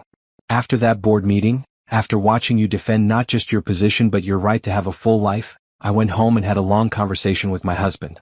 I realized I'd been doing exactly what Bradford accused you of, sacrificing my family for work. I'd missed my daughter's last 3 soccer games. I'd canceled family dinners for conference calls. I was so afraid of being seen as less committed because I'm a woman with children that I was overcompensating, proving I could be just as ruthless and single-minded as any man. But you showed me that's not necessary. That being a whole person with a full life doesn't make you less capable. It makes you more so. So thank you for that. After the call ended, Malcolm sat quietly thinking about Helen's words. He'd been fighting for himself, for his right to have Nora and Ivy in his life without apology. But apparently he'd been fighting for something larger. For the idea that leaders could be human. That success didn't require sacrifice of everything that made life worth living. He shared the conversation with Nora later that night. You're changing minds, she said. Not just about you but about what leadership looks like. That's important work. I just wanted to keep my company and my family. And in the process you're showing other people they can have both too. That's a gift, Malcolm. As autumn turned to winter, their lives settled into a comfortable rhythm. Ivy's health continued to improve. Her energy returned, her color came back, and Dr. Okonkwo declared her recovery a complete success. The scar on her chest would fade over time, but Ivy wore it proudly, telling anyone who asked that it was her warrior mark. Malcolm officially adopted Ivy in early December, a small courthouse ceremony that was somehow more meaningful than any business deal he'd ever closed. When the judge declared that Ivy Wilson was now Ivy Prescott, legally and forever, Malcolm wept openly. Ivy, wearing a bright red dress for the occasion, hugged him so tight he could barely breathe. Now you're really my daddy, she said.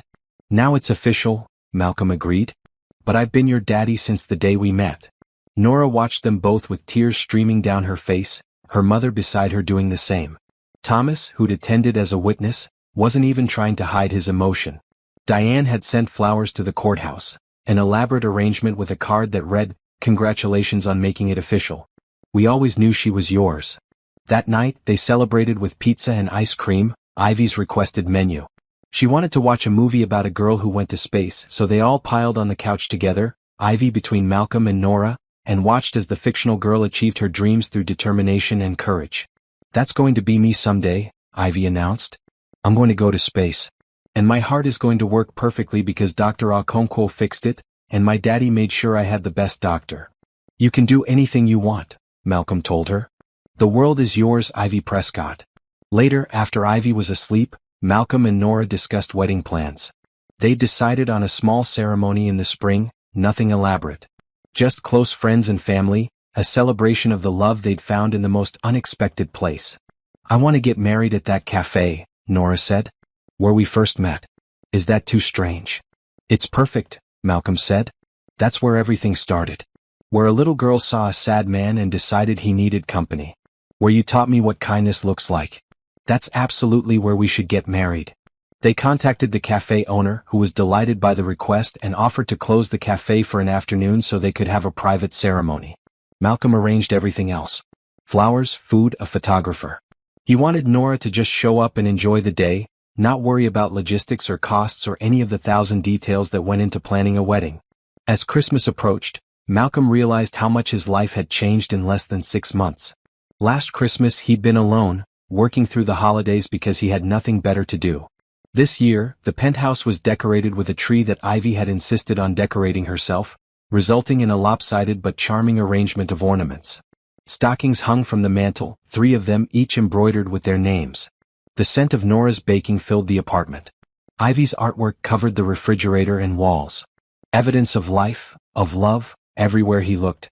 On Christmas morning, Ivy woke them both at 6, bouncing on their bed with excitement that couldn't be contained. Malcolm had never been happier to be woken early. They stumbled to the living room, Ivy running ahead, and spent the morning opening presents. Malcolm had gone overboard, he knew, buying Ivy everything she'd casually mentioned wanting over the past months. Toys, books, art supplies, clothes, a telescope for their trips to the planetarium. But Ivy's favorite gift was the simplest. A framed photo of the 3 of them from the day Malcolm had proposed, all tangled together on that park blanket, laughing and crying at once. Thomas had captured it perfectly, the joy and love evident in every face. "This is us," Ivy said, hugging the frame. "Our family." "That's us," Malcolm agreed. "Forever." Nora gave Malcolm a gift that made him cry. A leather-bound journal with the words, "Our Story," embossed on the cover. Inside, she'd written the story of how they met, every detail preserved, every moment documented. Their first conversation. The zoo trip. The surgery. The proposal. All of it written in Nora's neat handwriting, a record of how their lives had intertwined. "So we never forget," Nora said. "So Ivy can read it someday and know how much we loved each other from the very beginning." Malcolm kissed her, tasting the salt of his own tears. "I could never forget. But this is perfect. Thank you." They spent Christmas Day in pajamas, eating too much food, watching movies, playing games. Ivy taught Malcolm how to play her favorite board game, a complicated affair involving dragons and princesses that made absolutely no sense but was apparently very important. Nora's mother came over for dinner, bringing her famous sweet potato pie and stories about Nora as a child that made Ivy laugh until she hiccuped. As the day wound down and Ivy finally crashed from excitement and sugar, falling asleep on the couch with her head in Malcolm's lap, he looked around at his family and felt a contentment so profound it was almost painful. "I love you," he told Nora, who was sitting beside him, her hand in his. "I love this life we're building. I love every single moment of it." "Even the hard moments?" Nora asked. "Especially the hard moments. Because they prove it's real. That we're choosing each other even when it's difficult." "Then we're going to be okay," Nora said. "No matter what comes, we're going to be okay." Malcolm believed her. He'd survived a car crash that should have killed him. He'd rebuilt his life when everyone said he couldn't. He'd fought for his company and won. He'd found love when he'd stopped looking for it. And now he had a family, a real family built on foundation of kindness and hope and love that led them all to exactly where they needed to be. Whatever challenges the future held, they'd face them together. As a family. And that was all that mattered. Spring arrived in bursts of color and warmth, transforming the city from winter's gray palette into something vibrant and alive. Cherry blossoms lined the streets near Malcolm's building. The park where he'd proposed turned lush and green. And the garden behind the cafe where they'd first met, which Malcolm had never even known existed, revealed itself to be a hidden oasis of flowers and winding paths. The cafe owner, Maria Santos, had taken Malcolm on a tour of the space when he'd come to finalize wedding arrangements. "My grandfather planted this garden 50 years ago," she'd explained, gesturing to the roses and tulips and flowering trees. "He said every cafe should have a secret heart, a place of beauty hidden from the rushing world. I think your wedding here will honor his memory." Malcolm had immediately known this was perfect. Not the cafe's public space, but this secret garden where beauty bloomed away from casual observers. It felt like a metaphor for what he and Nora had built together. The wedding was planned for the last Saturday in April, and as the date approached, Malcolm found himself surprisingly nervous. He'd negotiated million-dollar deals without breaking a sweat, but the idea of standing in front of their small gathering and declaring his love publicly made his hands shake. You're anxious, Nora observed one evening 2 weeks before the wedding. They were cleaning up after dinner, Ivy already bathed and reading in bed. These quiet moments had become Malcolm's favorite part of the day. Is it that obvious? You've reorganized the bookshelf 3 times in the last hour. That's your anxiety tell. Malcolm laughed. I didn't know I had an anxiety tell. You do. So what's worrying you? He set down the book he'd been needlessly rearranging and turned to face her. What if I'm not enough?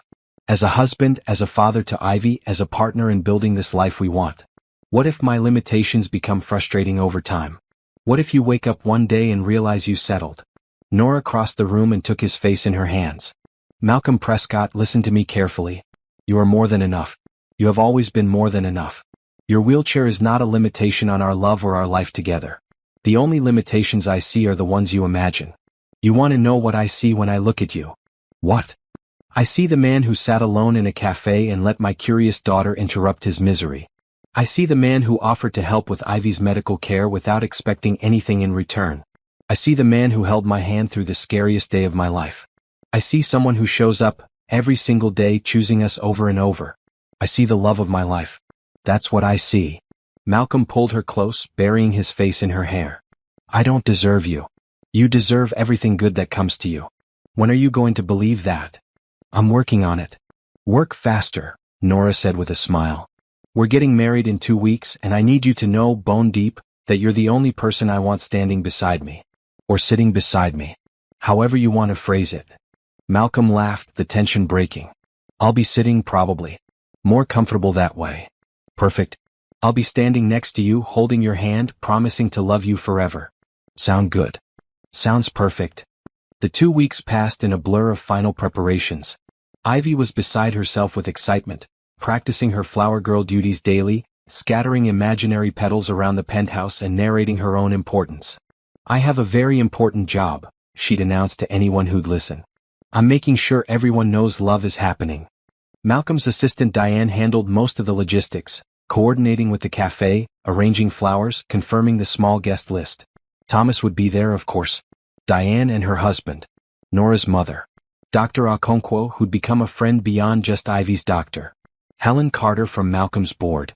A few of Nora's nursing colleagues.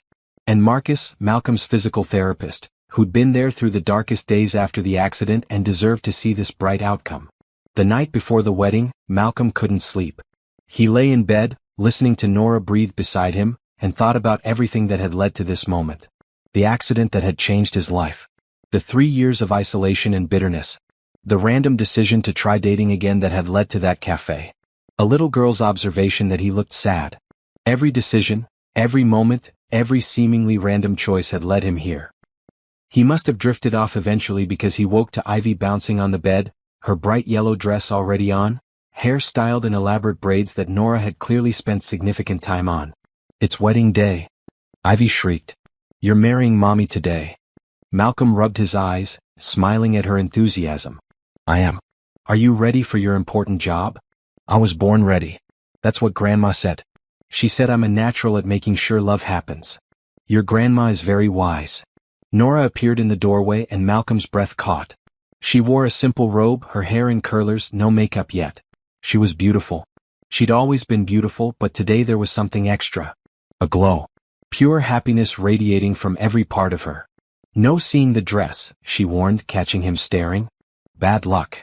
I don't believe in bad luck anymore. Not after finding you. Smooth talker. But still tradition. Come on, Ivy, let's let Daddy get ready. We have our own preparations to finish. They disappeared into the master bedroom, leaving Malcolm to get ready in the guest room. Thomas arrived at noon to help him dress, an unexpected but appreciated gesture. You're really doing this, Thomas said as he helped Malcolm with his tie. Deep green, Nora's favorite color. I really am. I'm happy for you, sir. You deserve this. Call me Malcolm. After all this time, I think we're past formalities. Thomas smiled. Malcolm then. You've come a long way from that night in the cafe. The man who got stood up. Do you ever think about what would have happened if Nora and Ivy hadn't approached you? All the time. I'd probably still be alone, bitter, throwing myself into work because I had nothing else. They saved me, Thomas. They reminded me what it means to be fully human. You saved them too. Ivy's healthy because of you. Nora's happy because of you. It goes both ways. At 1 o'clock they caravaned to the café. Malcolm rode with Thomas while Diane drove Nora, Ivy, and Mrs. Wilson separately.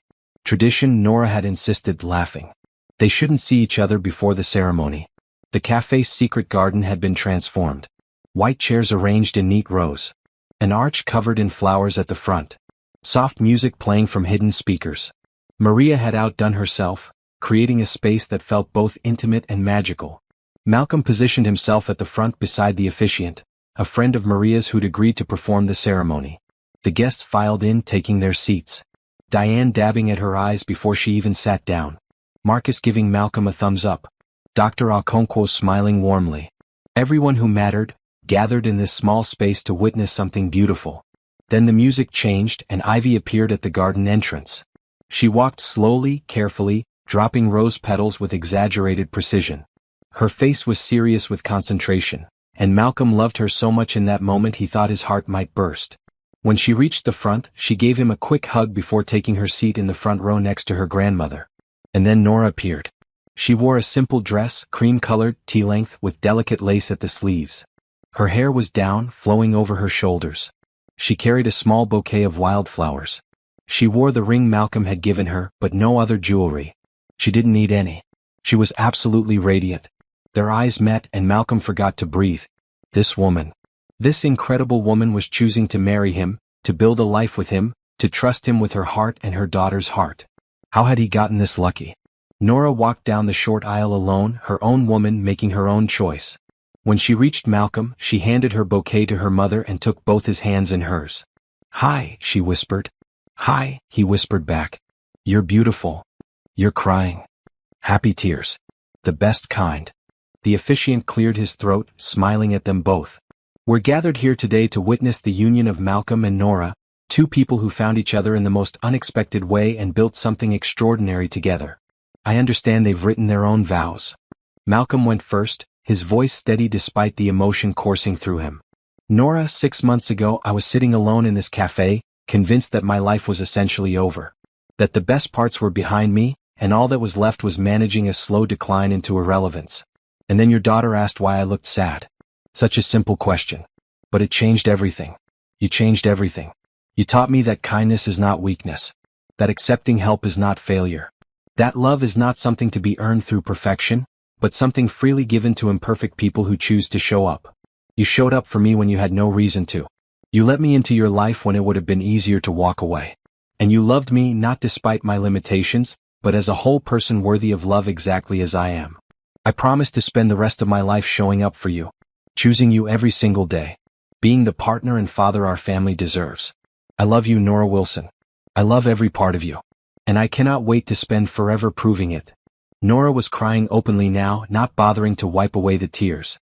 She took a shaky breath and began her own vows. "Malcolm, I came to this cafe 6 months ago to celebrate my daughter's successful doctor's appointment with hot chocolate and a moment of peace. I never expected to meet someone who would transform our entire lives. I'd been alone for so long, convinced that I had to be strong enough to handle everything myself. That depending on anyone was dangerous, that opening my heart was foolish. And then I saw you sitting alone, looking so lost, and Ivy saw you too. We made a choice that day to see you, really see you, and you made a choice to see us back. You saw a tired single mother and a sick little girl, and instead of walking away, you walked toward us. You offered help without expecting anything in return. You loved Ivy like she was yours before any paperwork made it official. You showed me that partnership means sharing burdens, not carrying everything alone. You proved that love is not about perfection but about commitment. About choosing each other on the hard days and the easy days and every day in between. I love you, Malcolm Prescott. I love your strength and your kindness and your stubborn refusal to accept limitations. I love how you love my daughter. I love the life we're building together. And I promise to spend forever showing up for you, choosing you, being the partner you deserve. We're in this together now. Always." The officiant had to pause to compose himself. Around them there wasn't a dry eye in the garden. Even Thomas was discreetly wiping his face. "By the power vested in me," the officiant finally said, "I now pronounce you husband and wife. Malcolm, you may kiss your bride." Malcolm pulled Nora down to him and they kissed as husband and wife for the first time. The small gathering erupted in applause. Ivy cheered louder than anyone, jumping up and down. And in that moment, surrounded by people who loved them, Malcolm felt complete in a way he'd never imagined possible. The reception was held inside the café, Maria having prepared a feast that covered every table. Cake and champagne and laughter and toasts that made everyone cry all over again. Diane shared embarrassing stories about Malcolm's early days as CEO. Mrs. Wilson talked about Nora's determination as a child, how she'd always been a fighter. Dr. Okonkwo toasted to Ivy's health and the family's future. Marcus gave a short speech about watching Malcolm rebuild his life and being honored to witness this next chapter. When it was Ivy's turn, she stood on her chair and announced, "My daddy used to be sad. Now he's happy because he has me and mommy. That's what love does. It makes sad people happy." The end. She sat down to thunderous applause. As the afternoon stretched into evening, Malcolm found himself sitting with Nora in a quiet corner, watching their guests mingle and celebrate. "We did it," Nora said. "We're actually married. We really are. How does it feel? Like coming home. Like everything finally makes sense. How does it feel for you?" Malcolm thought about the question. "Like I finally understand what I was surviving for. All those hard days after the accident, all the physical therapy and relearning and fighting to rebuild my life, I was surviving for this. For you. For Ivy. For this family. I just didn't know it yet. Do you think we would have found each other if the accident hadn't happened? If you'd still been the man you were before? I don't know. Maybe. Maybe not. But I think maybe I needed to be broken first to appreciate what we have. To understand what actually matters. You were never broken, Malcolm. Just wounded. There's a difference. You're right. And you healed me. You and Ivy both." They sat in comfortable silence, watching Ivy dance with her grandmother, both of them laughing at some private joke. Their family. Their beautiful, unexpected, perfect family. As the sun set and the garden lights came on, casting everything in a warm glow, Malcolm made one more promise. Not aloud but to himself. He would never take this for granted. Never let a day pass without appreciating what he'd been given.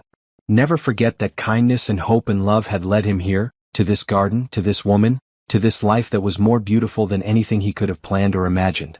Later, as they said goodbye to their guests and prepared to head home, they decided against a honeymoon right away, wanting Ivy with them, planning a family trip for later in the summer. Maria pulled Malcolm aside. "My grandfather would have loved this," she said. "He always said this garden was waiting for the right love story. And yours is the right one. Thank you for letting me be part of it. Thank you for providing the space where it all began. Where Nora and Ivy first approached me. This cafe will always be special to us." They drove home as a family, Ivy half asleep in the back seat, clutching Hope the star and mumbling about how pretty the flowers were. Thomas caught Malcolm's eye in the rearview mirror and smiled. In the seat beside him, Nora rested her head on his shoulder, her hand in his, her ring catching the streetlights as they passed. Malcolm thought about that man 6 months ago, sitting alone in a cafe, believing his life was essentially over. He wanted to tell that man to hold on. To believe that good things could still happen. To trust that even in darkness, there was light waiting if he just remained open to it. But he didn't need to tell that man anything. Because that man had found his way here, to this moment, to this life. And it had all started with a simple act of kindness. A little girl who saw someone sad and decided to help. A mother who taught her daughter to see people. And a man who was brave enough to accept what they offered. Kindness. Hope. Love. The three things that had led them all home. The Monday after the wedding brought an unexpected visitor. Malcolm was working from home, reviewing contracts at the dining table while Nora prepared lunch and Ivy practiced writing her letters at the kitchen counter. The intercom buzzed and Thomas's voice came through. "Mr. Prescott, there's a Mrs. Catherine Prescott here to see you. She says she's your mother." Malcolm froze. His mother had been dead for 5 years. Which meant this could only be one person. "You mean she's my stepmother? Send her up." Nora caught the tension in his voice immediately. "Malcolm? Who is it?" "Catherine. My father's wife. I haven't seen her since before the accident. Do you want me to take Ivy to her room?" "No. Stay. She needs to see what my life looks like now. All of it." The elevator opened directly into the penthouse, and Catherine Prescott stepped out. She was exactly as Malcolm remembered. Impeccably dressed in designer clothes, jewelry that cost more than most cars, hair and makeup perfect. She was in her late 50s, elegant in the way of people who'd never struggled for anything. She'd married Malcolm's father for his money, everyone knew it, and she'd been good at her job, playing the society wife with practiced ease. Her eyes swept the penthouse, taking in the toys scattered in the corner, Ivy's artwork on the refrigerator, the general comfortable disorder of a home where real people lived. Her expression suggested she'd smelled something unpleasant. "Malcolm," she said, her tone cool. "You're looking well." "Catherine. This is unexpected. I don't believe we've spoken in 4 years." "Yes, well. I heard through mutual acquaintances that you'd gotten married. I wanted to meet your new wife." Her gaze shifted to Nora, dismissive and evaluating at once. This must be her. Nora stepped forward, extending her hand. "I'm Nora. It's nice to meet you." Catherine took Nora's hand limply, the way one might touch something contaminated. "Charming. And this is my daughter Ivy." "Malcolm's daughter now legally." Catherine's eyebrows rose. "I see. How progressive. Malcolm, might we speak privately? Anything you have to say, you can say in front of my wife." "Very well." Catherine sat uninvited on the couch, crossing her legs with deliberate grace. "I'll be direct. I've been informed that you've adopted a child and married a woman you met less than a year ago. A nurse." She said the word like it was something distasteful. "I'm concerned about your judgment. More specifically, I'm concerned that you're being taken advantage of." Malcolm felt anger rise in his chest, hot and immediate. "Excuse me?" "Oh, don't be naive, Malcolm. A single mother with a sick child meets a wealthy man in a wheelchair? The optics are obvious. She saw an opportunity and took it. I don't blame her entirely. People from that background often have to be resourceful. But I would hate to see you hurt when she inevitably shows her true colors." Nora made a sound like she'd been slapped. Ivy, sensing the tension even if she didn't understand it, moved closer to her mother. Malcolm wheeled forward, positioning himself between Catherine and his family. "Let me be very clear," he said, his voice cold and controlled. "You don't know anything about Nora or her background. You don't know how we met or what our relationship is built on.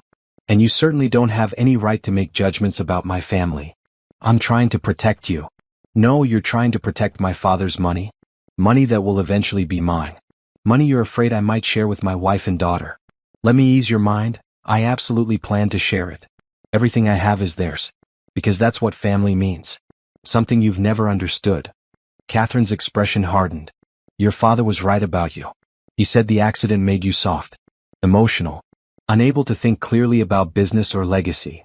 "My father said that?" "He said you'd surround yourself with people who'd coddle you, take advantage of your guilt over the wheelchair. He warned me this might happen." Malcolm laughed, a bitter sound. "My father hasn't spoken to me since 3 months after the accident. He told me I was an embarrassment and walked out. So forgive me if I don't particularly care about his opinions or his warnings. And as for you, Catherine, I think it's time you left." "Malcolm, please. I'm trying to help." "No, you're trying to protect money that has nothing to do with you. My will is none of your business. My marriage is none of your business. My daughter is none of your business. The only thing I'll say is this. When my father dies and I inherit whatever he hasn't already spent on maintaining appearances, I plan to donate the majority of it to charity. Medical research specifically. Pediatric cardiology. So your concern about me squandering the family fortune on my wife and child is misplaced. I'm planning to squander it on children like Ivy all over the world. Now please leave my home." Catherine stood, her composure cracking slightly. "You're making a mistake. The only mistake I made was letting you into my home. Thomas will see you out." After Catherine left, the penthouse was silent. Nora stood very still, her arms wrapped around herself. Ivy looked confused and a little scared. Malcolm felt exhausted, the anger draining out of him and leaving only weariness behind. "I'm sorry," Nora said quietly. "I'm so sorry that meeting me has caused problems with your family." "She's not my family." "You are. Ivy is. Thomas and Diane and the people who showed up to our wedding, those are my family. Catherine and my father, they stopped being family a long time ago. But still, she thinks I'm using you. Taking advantage. What if other people think that too?" Malcolm wheeled over to her, taking her hands. "Let them think whatever they want. I know the truth. You know the truth. That's all that matters." "Is it though?" "Malcolm, we come from very different worlds. I'll never fit into that world, the society parties and charity galas and whatever else people like Catherine do. What if you regret that someday? What if you miss that life?" "I don't miss anything about that life. It was hollow and fake and full of people who measured worth by bank accounts and bloodlines. You've given me something real, Nora. Something Catherine and people like her will never understand. Don't let her poison what we have." Ivy tugged on Nora's sleeve. "Mommy, why was that lady so mean?" Nora knelt down to her daughter's level. Sometimes people are afraid of things they don't understand, baby. That lady doesn't understand our family, so she said mean things. But that's her problem, not ours. We're a good family, Ivy said firmly. Daddy loves us and we love him. That's all that matters. You're exactly right, Malcolm said. That's all that matters. But over the next few days, Catherine's words lingered like poison. Nora became quieter, more withdrawn. She started questioning small things. Whether Malcolm really wanted her opinion on financial decisions. Whether she should go back to work full-time. Whether Ivy should attend public school instead of the private academy Malcolm had enrolled her in. Malcolm finally confronted her on Thursday evening after Ivy was asleep. Talk to me. What's going on in your head? Nora was quiet for a long moment. Catherine was right about one thing. I did benefit enormously from meeting you. Ivy got the best medical care available. We live in this incredible place. I don't have to work 3 jobs anymore. My daughter has everything she could possibly need. And yes, I love you deeply and truly. But what if somewhere in my subconscious, when I agreed to marry you, there was a part of me that saw the practical benefits? What if I'm not as pure-hearted as I want to believe? Malcolm took her hands. Nora, you fought accepting my help for months. You argued every time I tried to pay for something or make your life easier. You insisted on contributing however you could. You didn't ask me for a single thing. I had to practically force you to accept basic help with Ivy's medical care. So no, I don't believe for a second that you married me for practical benefits. You married me because we love each other. Period. But your family thinks. My family consists of you and Ivy. That's it. My father and Catherine lost the right to opinions about my life when they abandoned me. Their thoughts don't matter. They matter to you though. I can see it.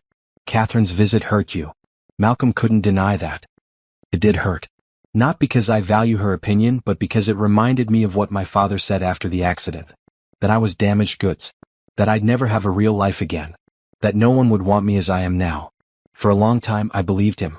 And then I met you and you proved him wrong in every possible way. You wanted me. Chair and all. You saw me as a complete person. Catherine showing up and implying you're using me, it triggered all those old wounds. Made me wonder just for a second if my father was right all along. Your father was wrong. Completely, utterly wrong. You're not damaged, Malcolm. You're one of the strongest, most capable, most loving people I've ever known. The wheelchair doesn't define you or limit what you can do or who you can be. It's just part of your story, but it's not the whole story. I know that here, Malcolm said, pointing to his head. But here, he touched his chest, sometimes I still struggle to believe it. They held each other for a long time, both working through the insecurities that Catherine's visit had surfaced. Finally, Nora pulled back. I want to meet your father, she said. Malcolm blinked. What? Why? Because he's your father. Because you deserve to have that relationship even if it's complicated. And because I want him to see what we have. I want him to see that his son is happy and loved and building a beautiful life. Not for his approval but for your healing. You need closure with him, Malcolm. And I want to help you get it. Malcolm wanted to refuse. The idea of seeing his father, of subjecting Nora and Ivy to his judgment, was painful. But maybe Nora was right. Maybe he did need closure. Maybe he needed to look his father in the eye and show him exactly how wrong he'd been. Okay, he said finally. I'll reach out. The meeting was arranged for the following Saturday at a restaurant, Neutral Territory. Malcolm's father, Richard Prescott, arrived exactly on time, a tall man in his 70s who still carried himself like he owned every room he entered. Catherine was with him, looking smug, clearly expecting this meeting to expose Nora as the gold digger she believed her to be. Malcolm had asked Thomas to bring them in the accessible van, and as they entered the restaurant, he saw his father's expression flicker with something that might have been shame before settling back into cool neutrality. Malcolm, Richard said. Thank you for agreeing to meet. Thank you for coming. This is my wife, Nora, and my daughter, Ivy. Richard's gaze swept over them both, evaluating. Ivy, wearing a bright blue dress, looked back at him with curiosity but no fear. Nora stood tall, her hand on Ivy's shoulder, her expression calm. Pleased to meet you, Richard said, though his tone suggested he was anything but. Catherine's told me quite a bit about you. I'm sure she has, Nora replied evenly. Though I imagine her perspective is somewhat skewed. They sat down, the tension at the table thick enough to cut. Ivy, bless her, broke it by asking, Are you my daddy's daddy? Richard looked startled. I suppose I am, yes. Then why don't you see him? My daddy is wonderful. If you were my daddy, I'd want to see you all the time. Out of the mouths of children. Richard had the grace to look uncomfortable. Malcolm decided to take control of the conversation. Dad, I asked for this meeting because I wanted you to meet my family properly. I wanted you to see what my life looks like now. And I wanted to tell you to your face that you were wrong. Wrong about what? About everything. You said the accident made me weak. That I couldn't run my company from a wheelchair. That no one would respect me or want me. You were wrong on every count. My company is more successful now than it was before. I've built a family that loves me unconditionally. I'm happier than I've ever been. And none of that happened because I ignored my limitations or pretended the accident didn't change me. It happened because I accepted what happened and built a new life, a better life from the pieces. Richard was quiet for a long moment. I see. Is that all you have to say? What would you like me to say, Malcolm? That I was wrong to suggest you step down from your company? That I should have been more supportive? Perhaps I should have. But I was trying to protect you from failure, from public humiliation. You were trying to protect yourself from being associated with a disabled son. Let's at least be honest. Richard's jaw tightened. That's not fair. It's completely fair. You couldn't handle seeing me in this chair. It made you uncomfortable, made you face your own mortality, your own vulnerability. So you walked away. You convinced yourself it was for my own good, but really it was about your comfort. Malcolm. Catherine tried to interject, but Nora cut her off. Let him speak. He deserves to say this. Malcolm continued, I spent 3 years believing what you told me. That I was less than I had been. That my life was essentially over. That I should just accept diminished expectations and fade into the background. And then I met Nora and Ivy and they showed me how wrong you were. They saw me as a complete person. They expected nothing less than everything I was capable of giving. They loved me without conditions or reservations. They gave me back the parts of myself I'd lost, not because of the accident, but because of your rejection. Richard looked at Nora, really looked at her for the first time. You love him. Completely, Nora said without hesitation. Even though nothing. I love Malcolm. All of him. His strength, his kindness, his intelligence, his humor. The wheelchair is just part of his story, not the defining feature. I'm honestly shocked that you can't see what an incredible person your son is.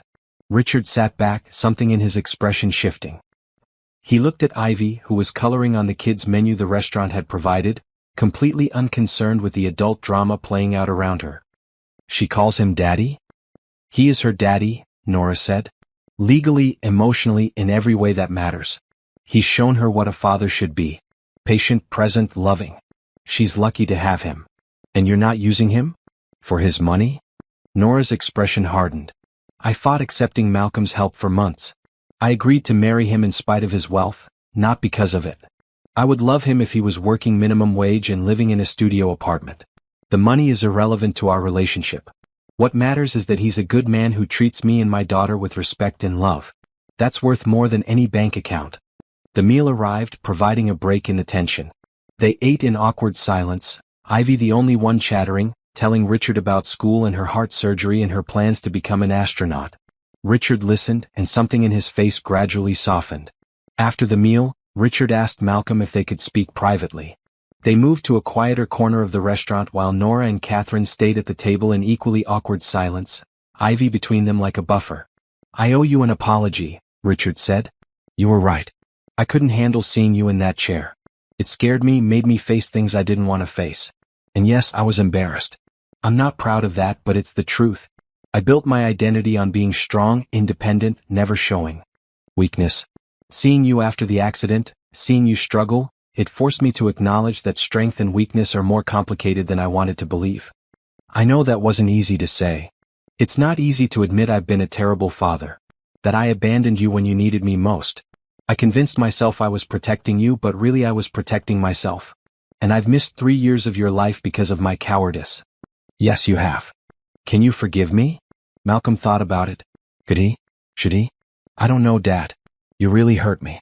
Your rejection, your implications that I was less than before, that shaped how I saw myself for a long time. I carried that weight, that belief that I was damaged and unworthy. It nearly destroyed me. But you overcame it. You built this life. Not because of you. In spite of you. And yes, I've overcome it, but the scars are still there. Forgiveness isn't something I can just decide to do. It's a process. But if you're genuinely sorry, if you're willing to actually be part of my life going forward, to know my wife and my daughter and support the family I've built, Then maybe we can work toward it. Richard nodded slowly. I'd like that. I'd like to try at least. Your wife, Nora, she's remarkable. And that little girl, she's special. You built something good here, Malcolm. Something I didn't think was possible for you. I'm glad I was wrong. They returned to the table where Catherine was looking distinctly uncomfortable. Nora had apparently used the private time to have her own conversation, and whatever she'd said had clearly landed. Catherine, Richard said. We're leaving. Malcolm, thank you for this meeting. I hope we can do it again soon. After they left, Nora let out a breath. That was intense. What did you say to Catherine? I told her that if she ever implies again that I'm using you, or that our relationship is anything less than genuine, I will make it my personal mission to ensure she understands exactly how wrong she is. I also told her that the money doesn't matter to me, but the love does, and I will protect that love from anyone who tries to diminish it. I may have been slightly more forceful than necessary. Malcolm laughed.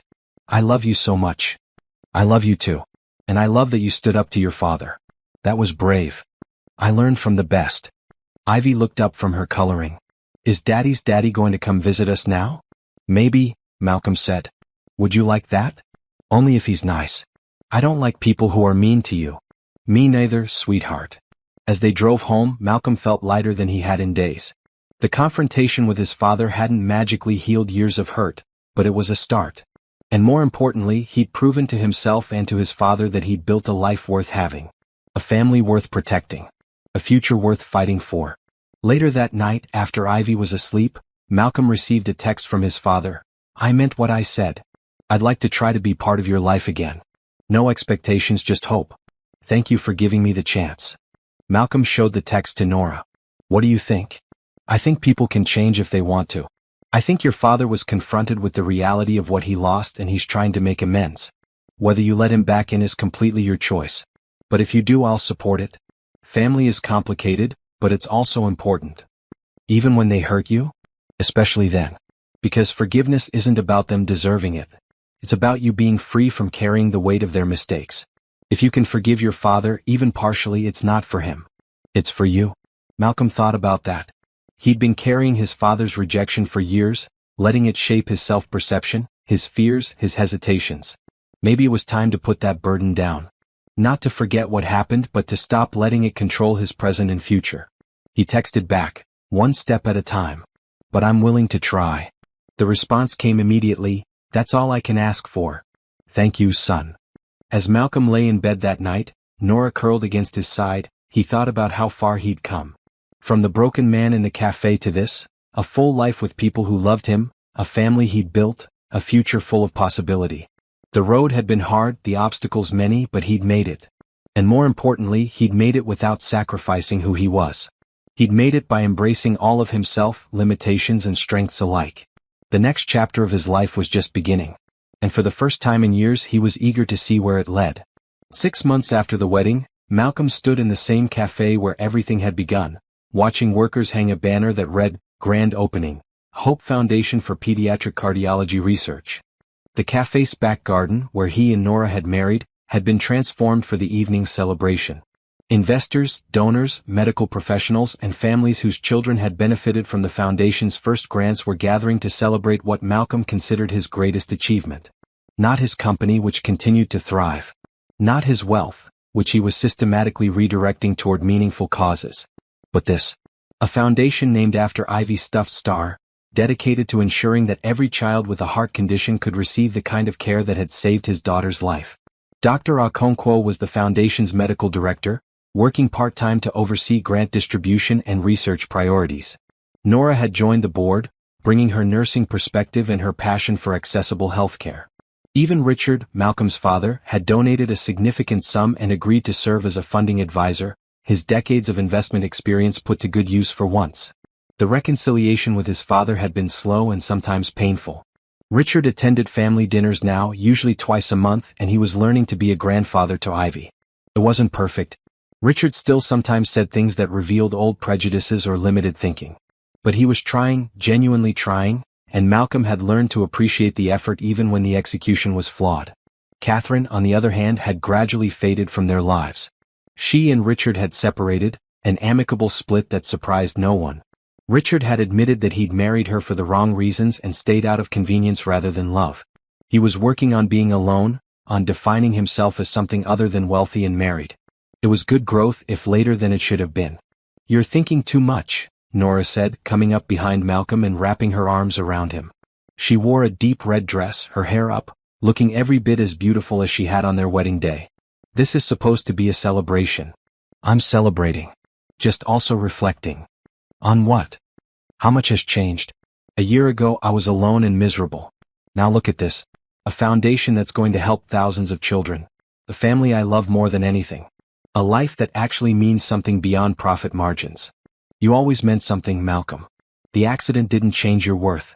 It just changed your perspective." "You changed my perspective. We changed each other. That's what love does."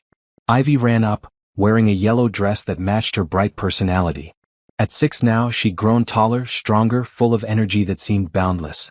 Her scar had faded to a thin line she wore proudly, showing it to anyone who asked and telling them about her warrior mark.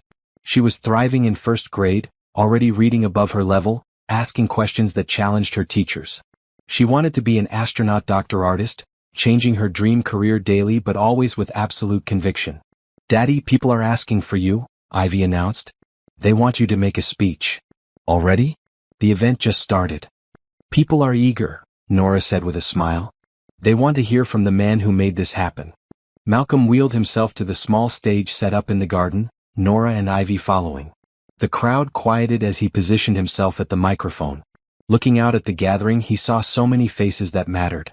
Thomas, dressed in his finest suit, beaming with pride. Diane and her husband, who'd driven in from the suburbs specifically for this. Dr. Okonkwo, elegant and professional, her own pride in the foundation evident. Marcus, his physical therapist, who'd brought his family to celebrate. Helen Carter and several other board members from his company. Nora's mother, Mrs. Wilson, dabbing at her eyes before he'd even started speaking. And throughout the crowd, families with children who had heart conditions, people who would directly benefit from the foundation's work. "A year ago," Malcolm began, "I was sitting alone in this cafe, convinced my life was essentially over. I'd survived a car accident, learned to navigate the world in a wheelchair, rebuilt my career. But I'd lost something essential. Hope. Purpose. The belief that life could be about more than just existing, more than just managing decline. I'd forgotten what it meant to truly live."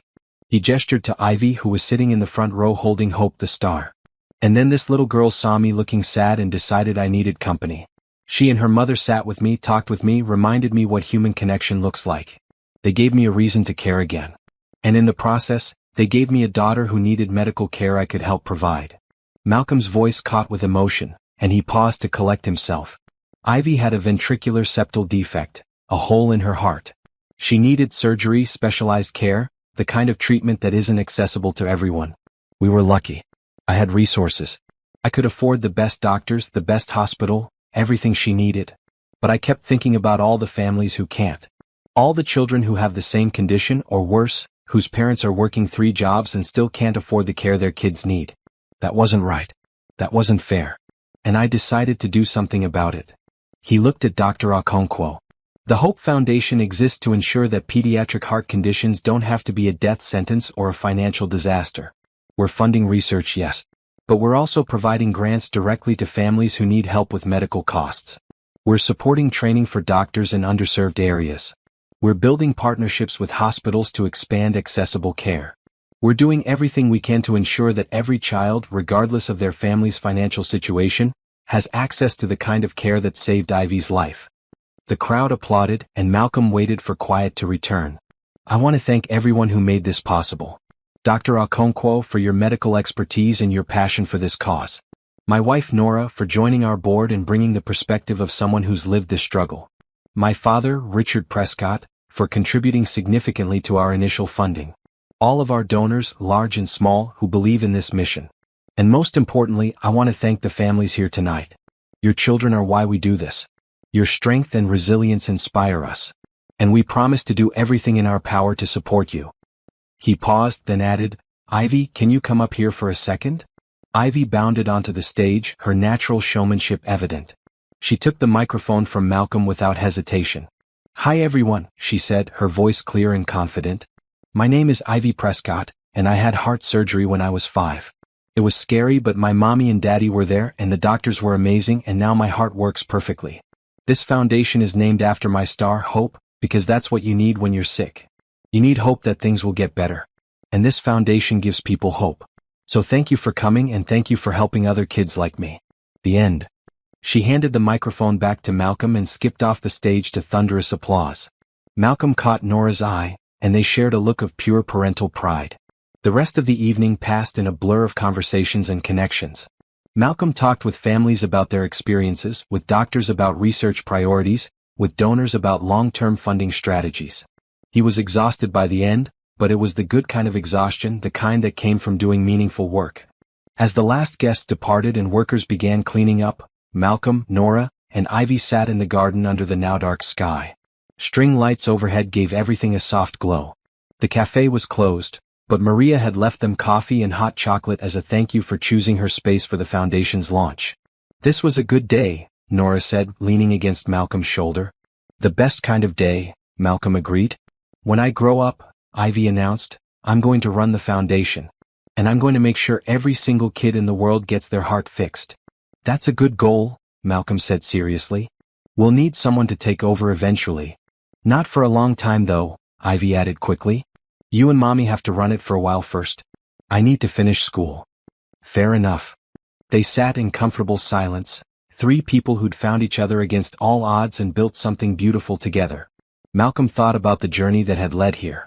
The accident that had broken his body but ultimately opened his heart. The lonely years of rebuilding. The random decision to try dating that had led him to this cafe. The little girl who'd noticed his sadness and decided to help. Every moment, every choice, every seemingly random event had been leading here.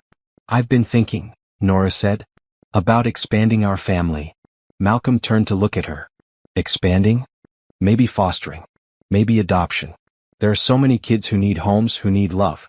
We have space, resources, so much love to give. What would you think about opening our home to more children? Malcolm felt his heart expand. I think that sounds perfect. Ivy, what do you think? Would you like brothers or sisters? Ivy's eyes went wide. Really? We could get more kids. If you want. Kids who need a family like you needed a daddy? Yes. Let's get all the kids. A whole house full of kids. They laughed at her enthusiasm, but Malcolm was already thinking about the possibilities. They could do this. They had the space, the resources, the love.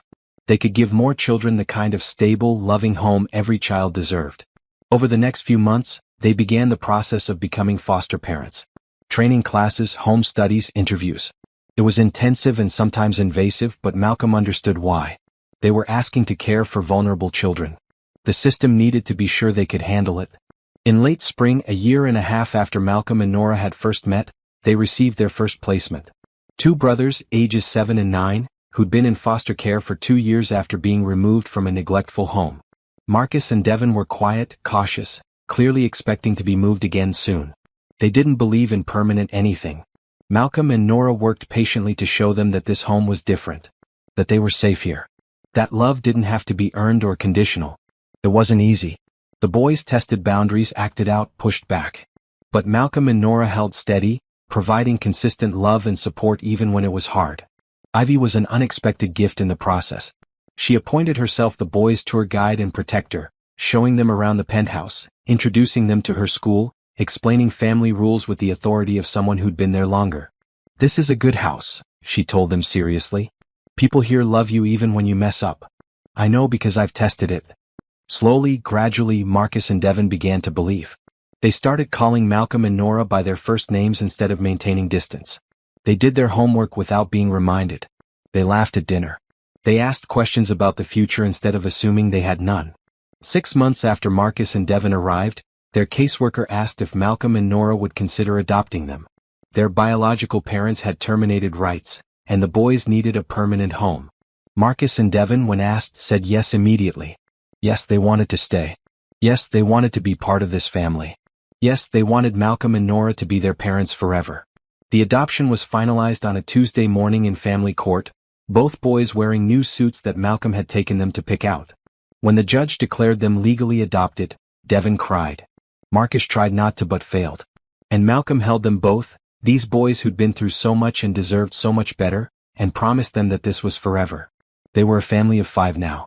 Malcolm Prescott, CEO turned philanthropist, who'd learned that success measured in relationships was the only kind that mattered.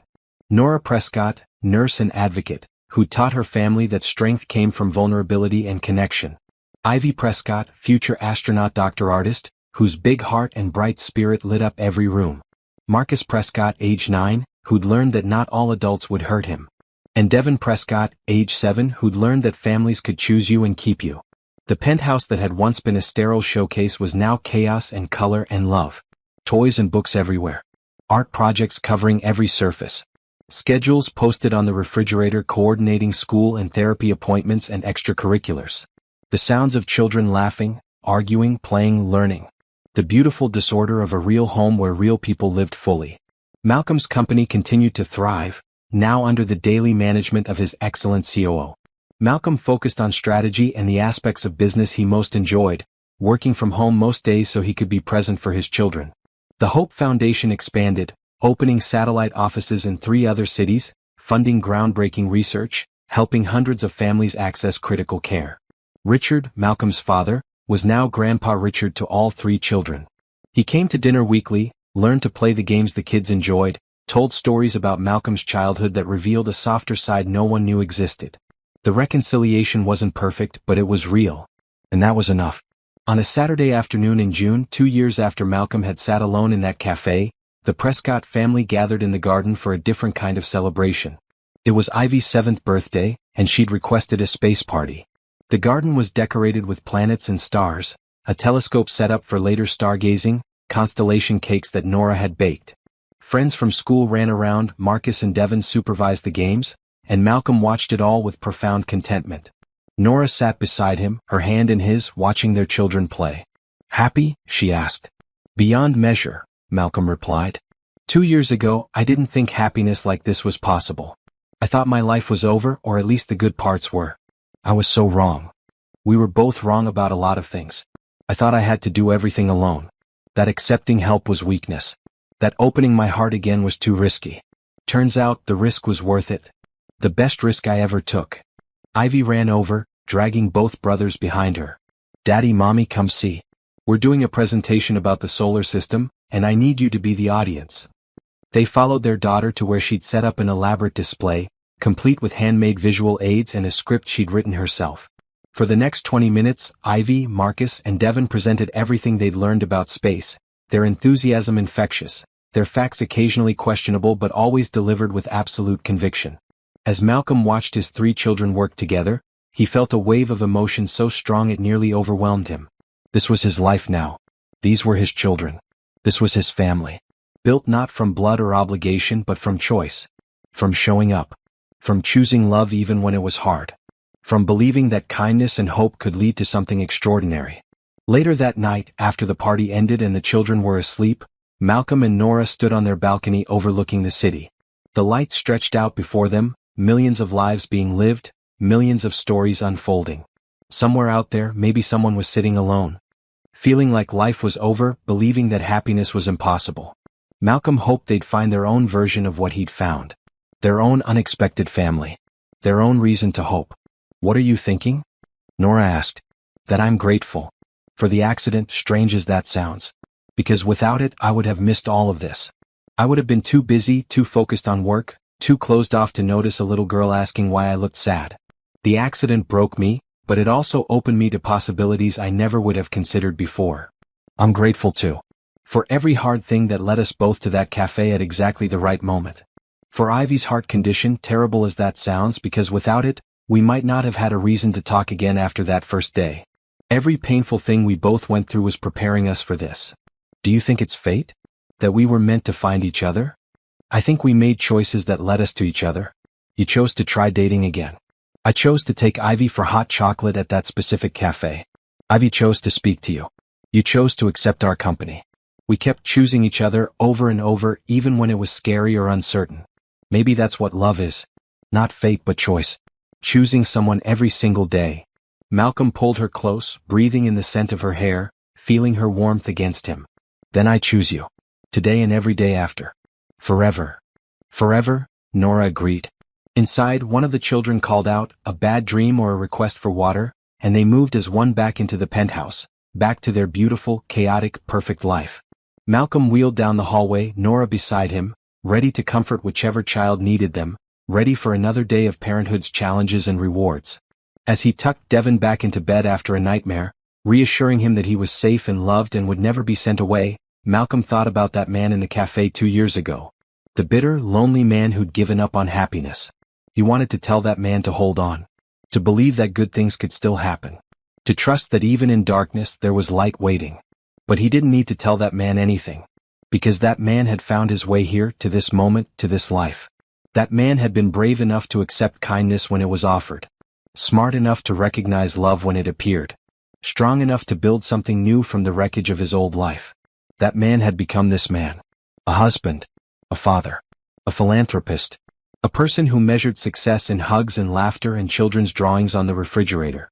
A person who knew that the best things in life couldn't be bought or earned or achieved through determination alone. They could only be received with open hands and an open heart. As Malcolm returned to his own bed, sliding under the covers beside Nora, he felt complete. Not because his life was perfect, because it wasn't. Raising 3 children was exhausting and challenging and sometimes frustrating. Running a foundation was complex and demanding. Maintaining his business required constant attention. His relationship with his father was still healing and probably always would be. But it was real.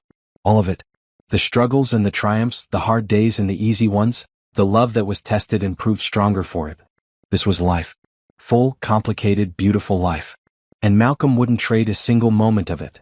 He thought about Ivy's words from her birthday party, "Stars give us hope when it's dark." That was true. But he'd learned something else. Sometimes hope came from unexpected places. From a little girl who noticed sadness and decided to help. From a woman who taught him to see differently. From brothers who needed a home and helped him build one. From a father who'd learned to change even when it was hard. Hope came from choosing to stay open. From accepting help. From believing that tomorrow could be better than today. From kindness that led to connection that led to love that led to family. Outside, the city lights continued to shine. Inside, his family slept peacefully. And Malcolm, once broken and bitter, now whole and grateful, closed his eyes and dreamed of the future.